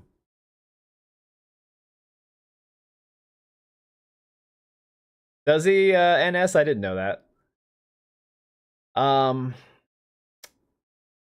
Well, I mean, that the worst kept secret in Hollywood, I mean, practically any corporation, is that most of the most influential people on the planet are, in fact, part of that delegation. That's just a fact. It's an undeniable fact. People can extrapolate what they want to from that. People can have their own opinions about that. But it is a reality that exists for a reason. I mean, it's just an undeniable fact. Hopefully Batman Part 2 won't suck. I don't know. Good for you, Minikata. I like to do that. I like to actually, people call me crazy or like, whoa, you don't listen to music when you work out? No, occasionally I'll listen to music. A lot of times I'll put on my headbanger music and just kind of like push through a workout. But if I'm like just, on the treadmill warming up before I actually start lifting weights, I'll listen to Lotus Eaters. I can't watch them, obviously. I'll just put the podcast on or the video on my phone. I'll just listen to them and shit. But yeah, I don't know. I didn't watch the Batman. Dude, I had so much animosity towards Robert Pattinson after watching Twilight. I could not bring myself to watch the Batman. And I know there's a lot of people who are like, oh, Robert Pattinson's a far better actor than Twilight. And I'm like, I get it. But there's an old episode of, I think, Frasier, where he sees his former professor from university in his producer's bathrobe because the guy's like hooking up with his producer. And it's this old British dude, or not British, Rene Auberjonois. He was an old actor, passed away years ago. And, he's just this old dweeby guy with glasses, and he answers the door in like this pink silk robe. And Frasier can't unsee it the rest of the episode. Like he can't get the image out of his head. And I feel like that for me is Twilight. I can't unsee Robert Pattinson in that role. Like, I get it. It was a role he did when he was younger, and you should just be able to move past it. But I'm sorry, he will always be the sparkling vampire to me. I know, Zav. I know you're the one that tells me that it's like one of the better Batman movies. I know. I say again, it's maybe it's not him, it's me. But unfortunately, once you see that shit, it's really hard, dude. Well, also, I don't like the idea of him playing Batman. I don't like how he looks. You remember when Twilight jokes were really popular? I had more hair back then. My hairline hadn't receded quite so far. Maybe it's an age thing, guys. Maybe it's because I'm millennial, borderline Gen X. You know, that could be it. Maybe I'm just an old man. Hey, Twilight's terrible. Okay, now the first movie was so bad it was funny. Had a great time watching the first movie because I was laughing the whole time. Second movie, it was a drag. It was terrible. It was boring. Didn't have enough humor. You were like 11 when Twilight came out. I was too old to watch it. I'll tell you that. I tried watching it and I was like, oh god. 15-year-old movies, yeah. Kotaku and Grums have a better love story than Twilight. Oh, you mean Alyssa, right? Without naming names. You see what Side Scrollers podcast is doing, where you can now join as a voting member for their game award that they're gonna do, and they're using code Alyssa as like a discount code. You were 8. Oh man. Well, you know, Buzz, I wonder because I know people who loved the Twilight books, right? They were like, "Oh, these books are so great." I want to know if those same people felt the same way about the Twilight movies that people like felt when they saw the Hobbit movies after reading the Hobbits. I mean, I could say Rings of Power after Lord of the Rings, but the honest truth is nobody likes Rings of Power. There was a certain amount of people who enjoyed like the Hobbit movies, I'm sure. I mean, as movies, they were fine. Compared to the book, they were terrible. But as movies go, God, freaking Hobbit trilogy is better than half the shit Hollywood's putting out now, you know? In good time, but can't see him as Batman. This new generation of actors sucks so bad that anyone under 40 would probably suck at that role. I mean, here's the thing. Okay, Zav, everyone says The Lighthouse. It just looks like artsy-fartsy shit. This is why I never watched it. It looks like artsy-fartsy crap. And I don't watch movies to be, for their artistic interpretation a lot of times. Like,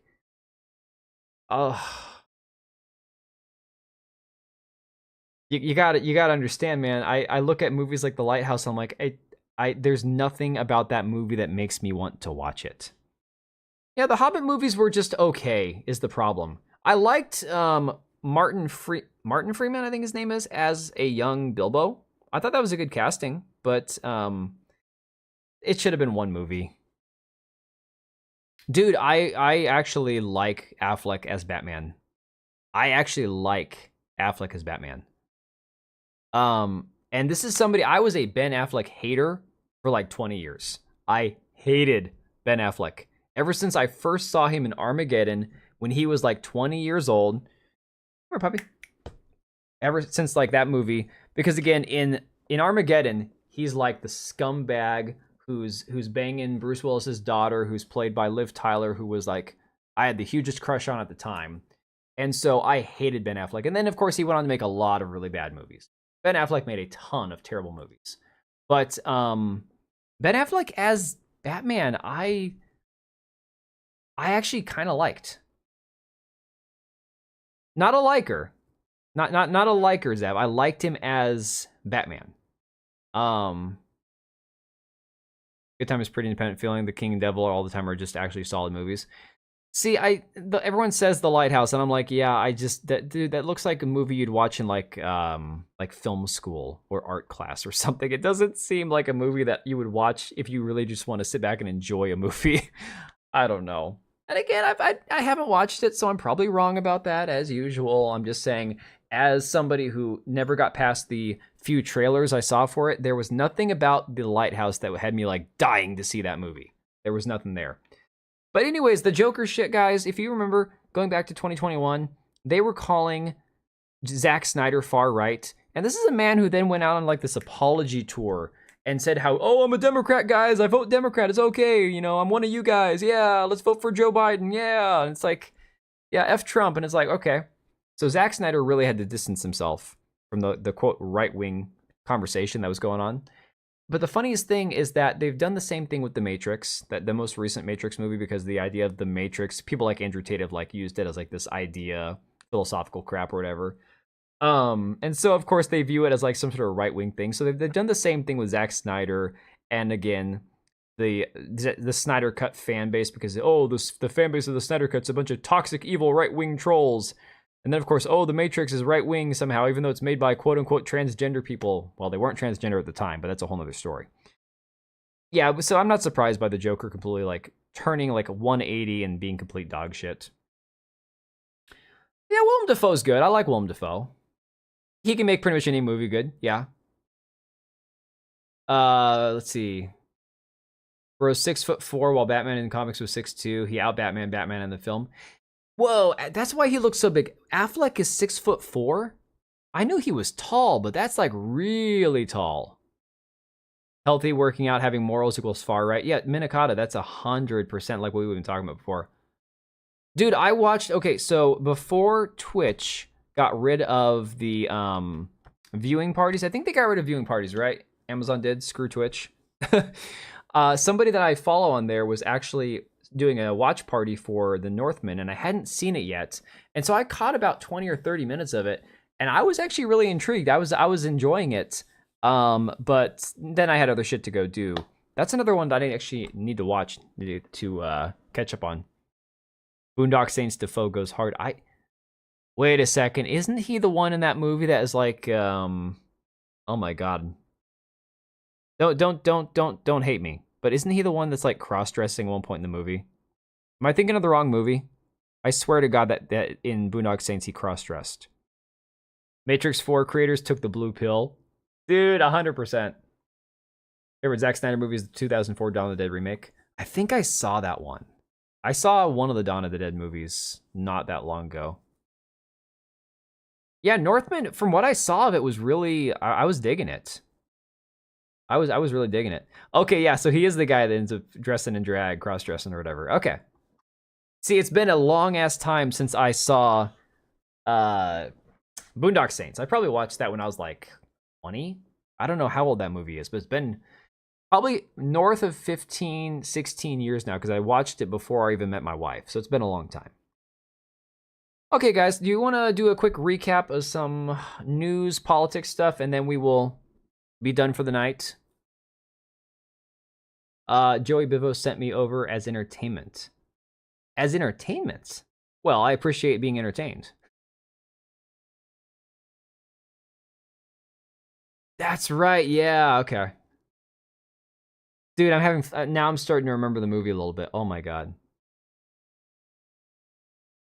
Let's see. Batman's a great film if you're too brain damaged to care about the writing in a mystery detective film. The production design's great. You have a still from Northman as your cover on Facebook. Hey, Zav, real quick question. In Northman, there's not like any of those like badass transgender, strong empowered woman Viking female warriors, are there? I'm just curious. Yeah, Miguel, I remember now. The Matrix creators both became transgender and then put out Matrix 4. It's one of the reasons it sucks so hard. Yeah, Buzz, that's the thing. And that's what it was like. Every time people want to say, oh, the Matrix movies aren't right-wing. They're allegories for being transgender. It's like, guys, you're doing some revisionist history because when they made those movies originally, they both had their Peters attached still. Like, they both still identified as men. So maybe they had like implicit, like down low, quiet. They didn't want to talk about being trans. I don't know. All right, so real quick, there's been some really cringe shit the last couple days that's come out. One of them being, I don't know if you guys have seen this suit that Karine Jean-Pierre has been wearing. I guess she got some sort of promotion, but this thing is hideous. I mean, this character, she already kind of looked like a Muppet as it is. But can you guys, she looks like she's wearing not Michael Jordan, Shaquille O'Neal's suit, right? Like, look at this thing. This looks like something Shaquille O'Neal would be wearing. And these people make far more money than I do. Like, why in God's name did she put that on? She got out of bed this morning, picked that suit out, and said, I'm going to feel manly today. They used to both go by the Wachowski brothers, but now they go by the Wachowskis. Oh, the negative hyper on the Northman was so effing funny. If you watch this, you're likely white supremacist.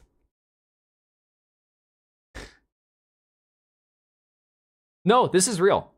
This is 100% real. This is the White House press secretary, Toasted Panda. This is the person who goes out there and doesn't answer questions When they ask what Joe Biden's doing, you know, she says he's hard at work. Yeah, and then of course there's the one guy, the one dude from Fox News who always asks her questions, and she always skips him or doesn't answer his questions, even though she'll take his question. All right, so I think this is her talking to him. I'm gonna restart this and we'll blow this one up. I think this is her talking to the dude from Fox News. And it's there. That you don't like misinformation. I said that. I actually said we have the money available to help survivors of Hurricane Helene and also Hurricane Milton. Now, if you guys are wondering what this is regarding, it's the fact that FEMA apparently could only afford to give $750 to each of the hurricane victims, but we just sent Lebanon, I believe, $157 million. And that's not all of it. We've sent them more than that this year. This is just this month we sent them $157 million. Now there's going to be a shortfall, right? Because we don't know how bad Hurricane Milton is going to be. And so we're going to need additional funding. We're going to need additional funding. No, Buzz, she was hired as a diversity hire, and I'm not saying that because she's black or a woman, it's because she's a lesbian. She is a black female lesbian, and I have to say female because you don't have to be a female to be a lesbian these days, apparently. But yes, she was hired for this job because, what's her face, the pale redhead that worked there before decided she was going to go off and be like on The View or some shit, start her own podcast or whatever. And so they replaced her with this gal who spent months I felt bad for Karine Jean-Pierre. At first, for the first month, it seemed like she was just clueless and didn't know how to do her job. Then I discovered that she's actually evil and doesn't mind lying to people. What I just asked about, and you said it was misinformation. Yes. What you're asking me is why Congress needs to come back and do their job. That's what you're asking me. Congress needs to come back and do their job and provide extra assistance, extra funding to disaster relief fund. That's what Congress needs to do, and we're going to continue to urge that. You may not want that, but that's okay. That's what this president wants, and that's what the vice president wants. Thanks, everybody. And then she just storms off. Yeah, she checks a lot of boxes. That's a drop in the bucket compared to how much money and arms we provide. Yeah, dude, Miguel, that's 100% true. And, you know, it's funny. I think all of us here can definitely see that, you know, unfortunately, we are... Yeah, Shaq in a wig. We are... Whether the American people want to realize it or not, or the West wants to acknowledge it, the Western world spends a lot of money playing both sides of pretty much every conflict that happens overseas. And yet we just, for some weird reason, are supposed to keep spending money and sending checks to the victim, sending checks to the aggressor, the one who's on defense, whatever your take is on the entire, like, Ukraine-Russia war, you know, you got Palestine in conflict with Israel and the Gaza Strip and everything else. It's like, the reality is, we should have no part in any of it. Our money should be being spent here at home. And the reality is that we spend all of our time and money messing around in the rest of the world, playing, you know, global politics behind the scenes, pulling the strings and shit, just so we can continue to bilk American citizens for trillions, I mean, hell, in tax dollars, to send overseas. And all that money ends up back in our politicians' pockets anyways. So, read your simpy comment. Oh, one about Kayleigh McEnany? Yeah, let me find it.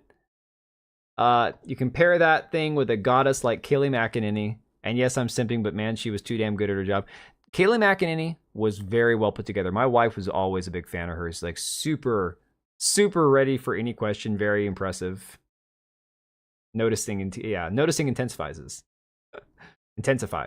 But yeah, Shaq in a wig, 100%. She almost looks like a McDonald Island character. Is that Mayor McCheese's suit? It kind of looks like it, you know? It really does. But unfortunately, this is just more of the same that we're going to see. Now, I want to talk about Lizzo. You want to talk about the state of the world that we're living in? Guys, I am sick to death. I am sick to death of people applauding Lizzo. And let me explain something, okay? Lizzo, the landmass that was previously known as a singer, performer. I don't know what she actually performs. I don't know what kind of music she actually does.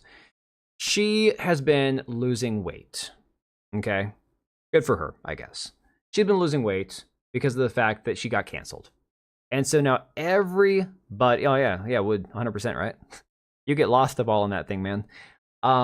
She's gone on this like rebuilding herself, losing weight thing, which to a certain degree is admirable, okay? So you can see this video here. She's still overweight. I'm gonna mute that just because I don't know what kind of music is playing. So still very large, still has a ways to go. But the reality is, everybody has been simping for her lately.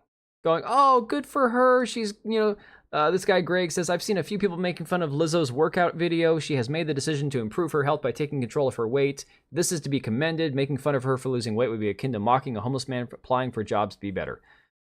Okay.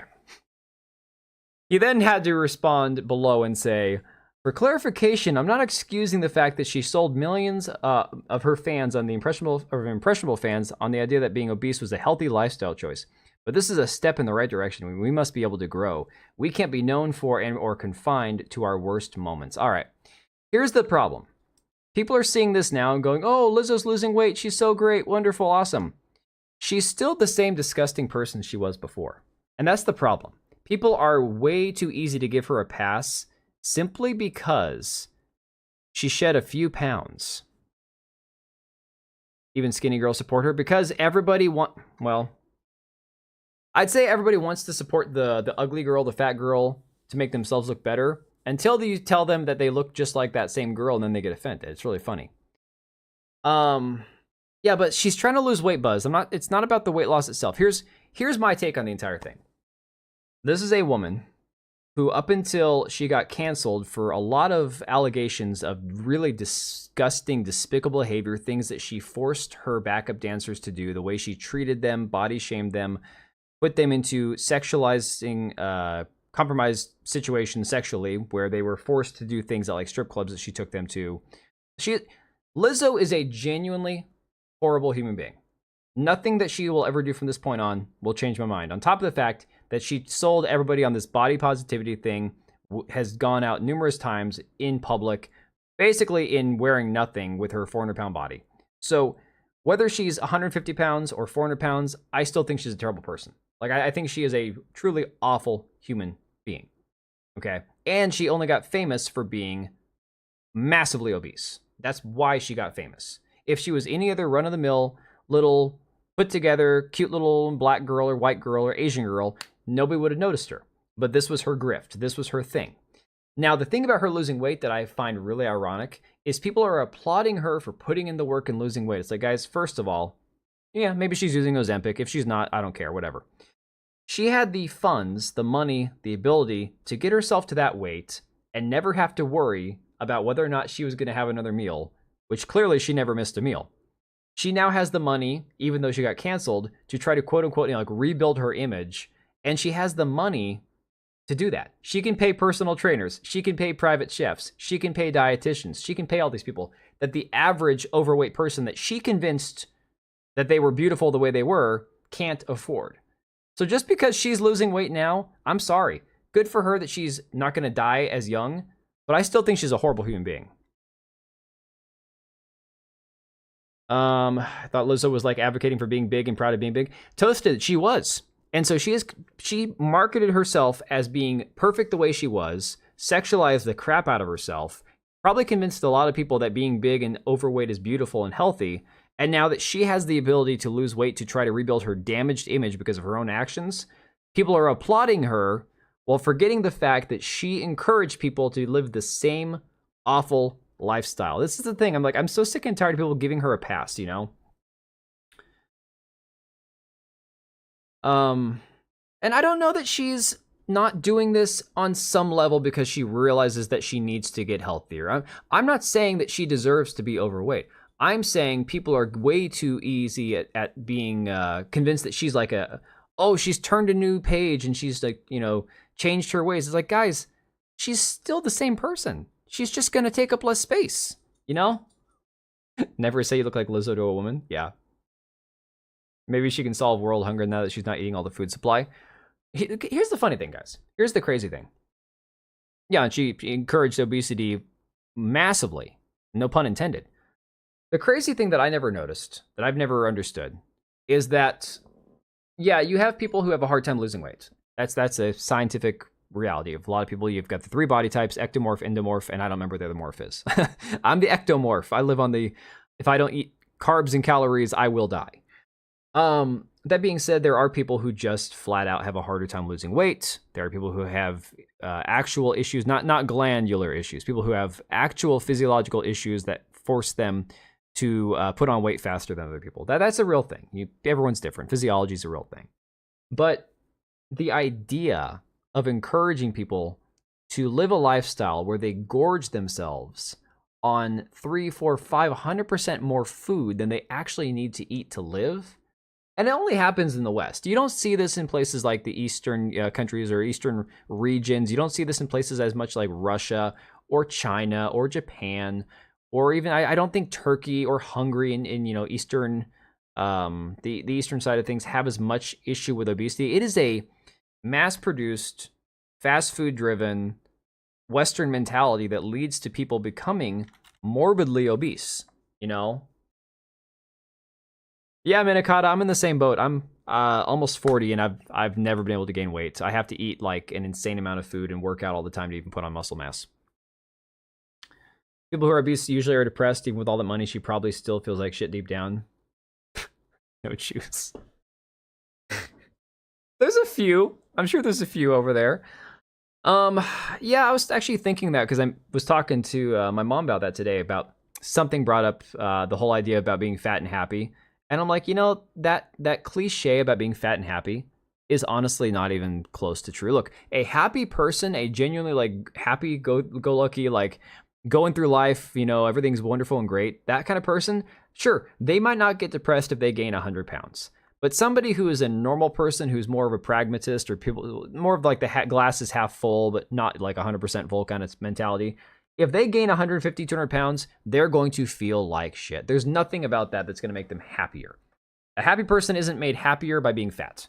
That's just the reality. That's there's just no reason that getting fatter, unless it's a fetish and it's a kink thing or whatever, is going to make you happier. Wow, we've burned through all these stories. Okay, do you guys want to see a few clips of Kamala, or are we going to call it?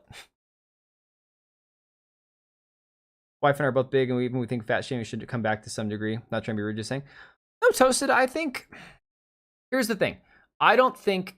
And I've said this for a long time, especially when you have people who have the approach of... There was a lot of like the idea back in like the late 2010s, maybe mid 2000s, where like you had like the pastors like Mark Driscoll over here in Seattle, who was like going out of his way to be offensive. There's a few people like that online you might run into, especially on the religious side of things. And I'm not shaming the idea of, saying, hey, if you believe my religion, you need to follow the tenets of the religion. Otherwise, it's not truly being faithful. I 100% agree with that. You can't go into religion and change things to fit your own desires. However, there's also an argument to be made where you don't run across the street to every obese person and yell in their face that they're a fat ass or whatever. That's not going to help anybody. You see jokes or stories about how the one guy's friend texted him that he's a fat effer like once a day for like 3 months straight, and eventually he lost like 300 pounds or whatever. Sure, maybe that worked for him. I don't think that works for the average person. However, the idea of society thinking it's beautiful and propping it up as normal is a whole different mentality. I have family members that are overweight, that are massively overweight, and unfortunately, they eat a lot of food and they don't necessarily eat healthy. So unless they want to take it upon themselves to change that, there's nothing I can do about it. They talk about it. They acknowledge that they're overweight. Me going and screaming at them that they're overweight isn't going to change their minds, because they've already, in their mind, I think, given up and accepted what they are. So that shaming to a degree, I think, would be more just like stop normalizing it. Stop telling people that you can be, morbidly obese and be as beautiful as somebody who's a healthy size. I mean, I hate the fact that we've normalized plastic surgery. I hate the fact that women think they have to get Botox and lip fillers and all this other shit to be beautiful. I don't know a single guy. I don't know a single heterosexual guy that thinks women look better after years of Botox and plastic surgery and spray tanning and fake and bake and again the nails and the hair and the eyelashes.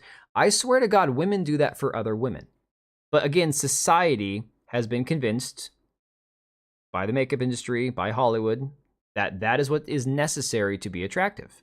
And then of course, guys some of them probably get to the idea of, oh, well, I'm used to being told those women are what's attractive, so I'll have my normal like 6.5, maybe 7 out of 10 girlfriend here, and I'll cheat on her with the girl that looks like, a stripper or whatever. But deep down, that woman under all that makeup looks like, Lizzo. I don't know. Yeah, Toasted. I don't think. Yeah, and Miguel. Yeah, a lot of it is the ingredients in the food. Oh, years of Botox is terrible. But tell a woman that, and then here's the thing, guys. I am conservative. I am right wing.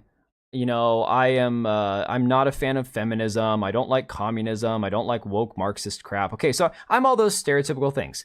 But I have a few people on Twitter that I follow that I interact with that are feminists, not modern feminists, but like let's say J.K. Rowling feminists, And I can interact with those people and have discussions and debates with them without getting personal or mean. So I feel like I've got a good head on my shoulders to be able to relate to people who have different opinions about things, where I have a pretty set in stone like feeling of, well, men don't find this attractive. And those women will say, well, then why do men sleep with women that look like that? It's like, well, because everyone's telling them that those are the women you want to bang, and so they go after those women. It's not every guy. I mean, the fact is, a lot of guys will have sex with anything that moves. So there is that aspect to it too. I don't think most men find women more attractive simply because they've had a nose job and they've had their buccal fat removed from their cheeks. I don't think most men find that attractive. So just like Minikata, you fat shame everyone in your family. The thing is, these aren't my family. It's my in-laws. Most of the members of my family are the ones I even speak to are normal size. So it's like it's not something where I'm like, I can go and get in their face about it because I'm not really related to them,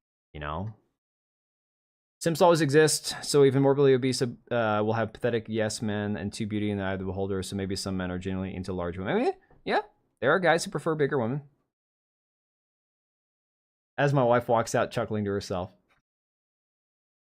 We're talking about Lizzo, perception of obesity, what's attractive, plastic surgery, all that crap. I saw her video. She still looks fat. It's just that it's this idea that because she's lost some weight, she's a better person, despite the fact that she's still the same disgusting person she was before, and that's my biggest thing. Some are doing nose jobs to hide among humans. Oh my god. Oh man. Male feminists are the worst. Honestly, I think the male feminists are the ones that encouraged it. And I always, like, a lot of times with the plastic surgery, the women that have like the nose jobs and stuff, I blame the gay men, the ones who are like in the what's his name? James Charles, right? Yeah. The ones that are in like the makeup world, that are telling women what's attractive, telling women what they should look like. And I always wonder, it's like, okay, the whole women that have the gay best friend thing. What is the idea behind women going to a gay man, especially if they're a straight woman, for advice, for fashion, for makeup? It's like, a gay man's not going to know what a straight man wants, Oh, Buzz, my wife is impossibly based. No, she is. I'm probably more feminist than my wife, and that's saying a lot. Like she would give up her right to vote if all the other women had to have their rights to vote taken away. I'm not even kidding. But because she has the right to vote, she votes. But I'm over here on the side of, I think it's too late. That ship has sailed, so I don't even push the whole repeal the 19th thing. She'd give it up in a heartbeat if it meant no other woman could vote. No, it's nice to be on the same page. Remember when metrosexuals were a thing? Yeah, that was a time. There was a time that I thought being metrosexual would be kind of cool.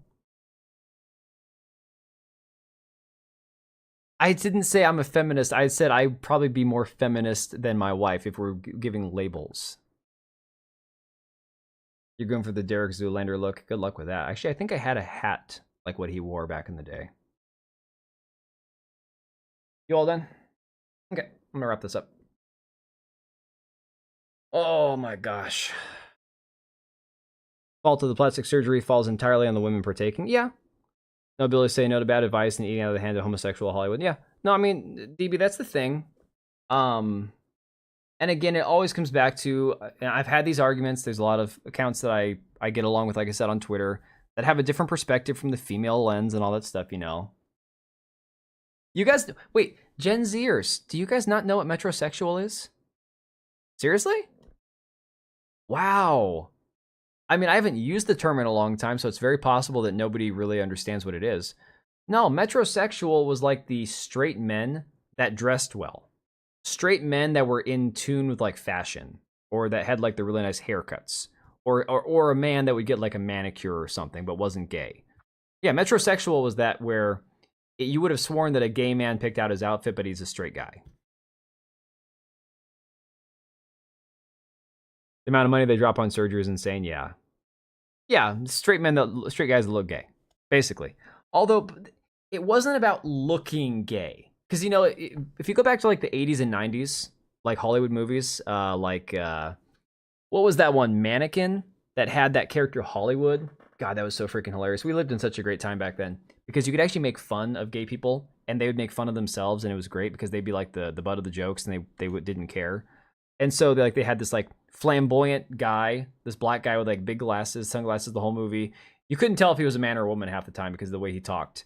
I think of that as looking gay. When I think metrosexual, I just think, you know, like guys that are a little bit more fancy, you know, yuppie, put together. Nowadays, I think we would call them soy. I think maybe soy, but then again, soy could also be like the Antifa looking types too. I don't know. Why is it even a thing? That was a thing. It was just a thing. Okay, think about like some of the fashion from like the 90s. I used to have one of those caps. It was kind of like a newsboy cap, but it was like the fake leather. And you could either wear it backwards or forwards. I look at that and go, that's kind of metrosexual. David Beckham, there you go. Perfect. Oh, no, I said I used to think it'd be cool. Dude, now I wear sweatpants everywhere I go. Or jeans.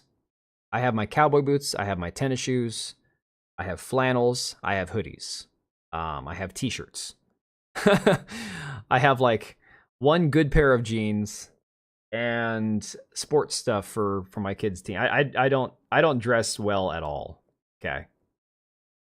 It's really funny too because Brittany Venti, if any of you guys follow her on Twitter, she's constantly posting about men and fashion, and I'm like, I think she's like in her late 20s, so the guys she's interested in are probably more like Gen Zers. And she's always talking about how guys need to learn how to be put together. I'm like, the guys that I've seen you talk about, we would call gay. Like, if you want a guy who's straight, he's not going to dress like that. Unless you're dating like a movie star, and half those guys are gay too. You look like a guy in a TV commercial filmed in New York City. But again, I think that kind of goes with what I was describing, you know? Straight men who cared way too much about their appearance, skincare, really into fashion. Like I said, a guy that would go get a manicure.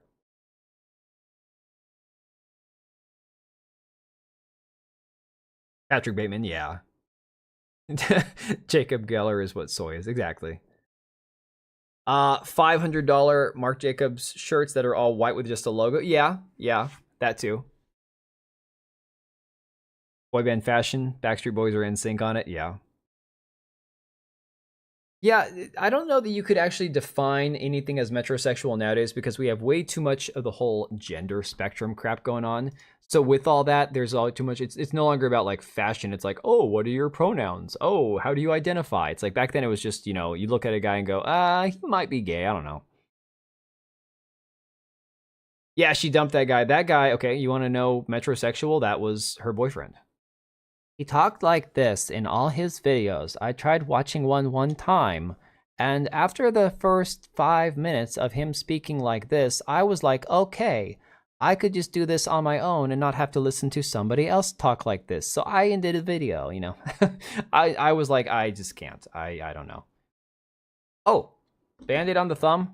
That's because I couldn't get it to stop bleeding. I took a potato peeler to the knuckle. So after being at work all day with it bleeding, I finally put a Band-Aid on it when I got home because it wouldn't stop bleeding. Yeah, that guy was something else. But Zav, that is how he sounds. Am I not wrong? Fred Durst claimed he was a metrosexual. I thought Fred Durst... Didn't Fred Durst pass away? No, I'm thinking somebody else. Fred Ward. Bearded hipsters in fancy suits. Yeah, maybe that's what a modern day metrosexual would be. Soccer players are metrosexual. Yes, Cristiano Ronaldo. Now, guys, I don't watch soccer. Can somebody explain it to me? Why? And this is not a jealousy thing. I mean, the man's a celebrity. Although I do find it weird when celebrities start YouTube channels. I'm like, what the hell are you doing here, man? Why the hell did Cristiano Ronaldo start a YouTube channel?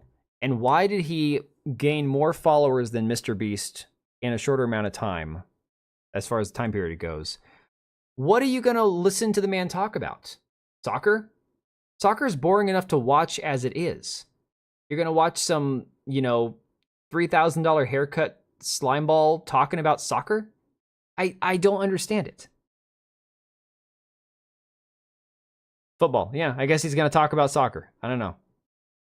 I don't quite understand the appeal. But again, I mean, I barely watch football anymore. Baseball I watch as a pastime because my kids all play baseball. So for me, it's like, I don't know. I probably couldn't get through a soccer match to save my life. You could see his skincare makeup on in whatever podcast episode. He was on whatever podcast? I didn't know that. Like high school production presentation, but knows what he's talking about. Yeah, it's not a matter of how he's like the level of the content. Like I said, I tried watching one video one time and the voice. And guys, this is coming from somebody who I understand that my voice probably turns off a lot of people. So I'm understanding and aware of the fact that everybody vibes with different types of content creators. I get that. But for me, it was like I heard his voice and I'm like, ooh, I can't do that. I can't.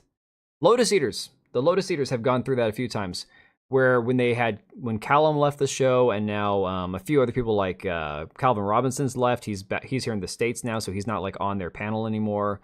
Carl Benjamin's been on there less and less. Connor hasn't been on there as much. And so they've had a lot of the backup guys doing their podcast, and I'm like, just listening to that guy's voice, like, ooh, he's getting on my nerves, Football. Fine, foosball. I think that the rest of the world is more sane. Only what?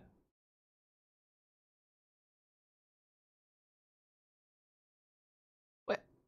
Okay, fine. It's European football. I'll give you that.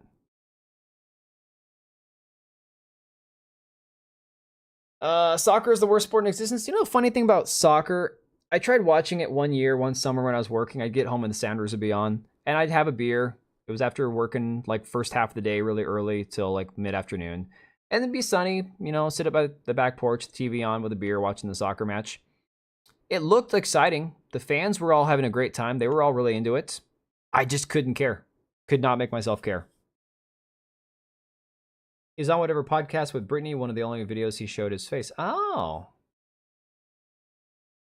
thanks, Buzz. I don't try to deepen the voice at all. I'm aware of the fact that I get nasally at times or high pitch or whatever.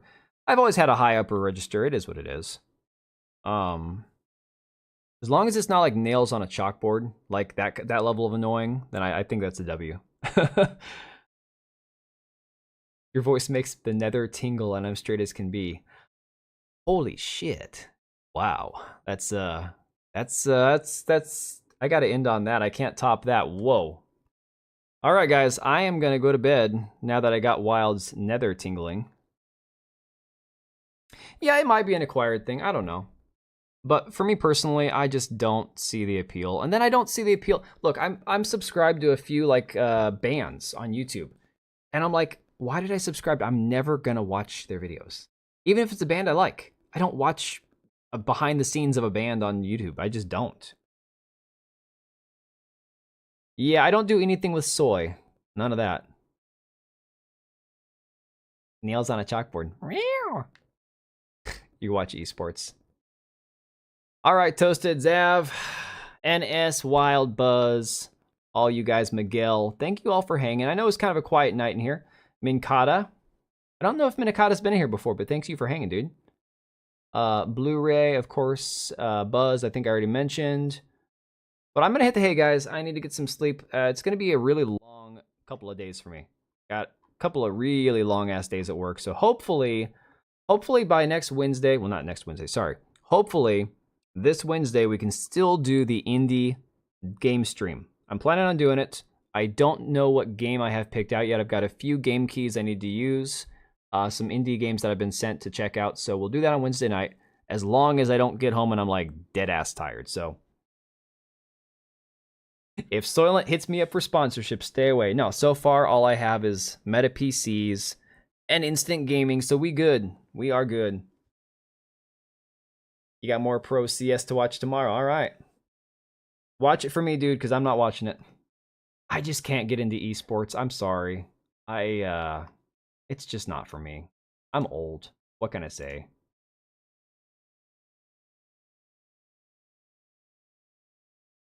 AA over AAA. Dude, I'm starting to feel that way like hardcore. I 100% agree. All right, guys. I will catch you next time. And again, if you can make it on Wednesday, I'll see you guys then. And if not, we'll do, I think we're going to do Helldivers on Friday.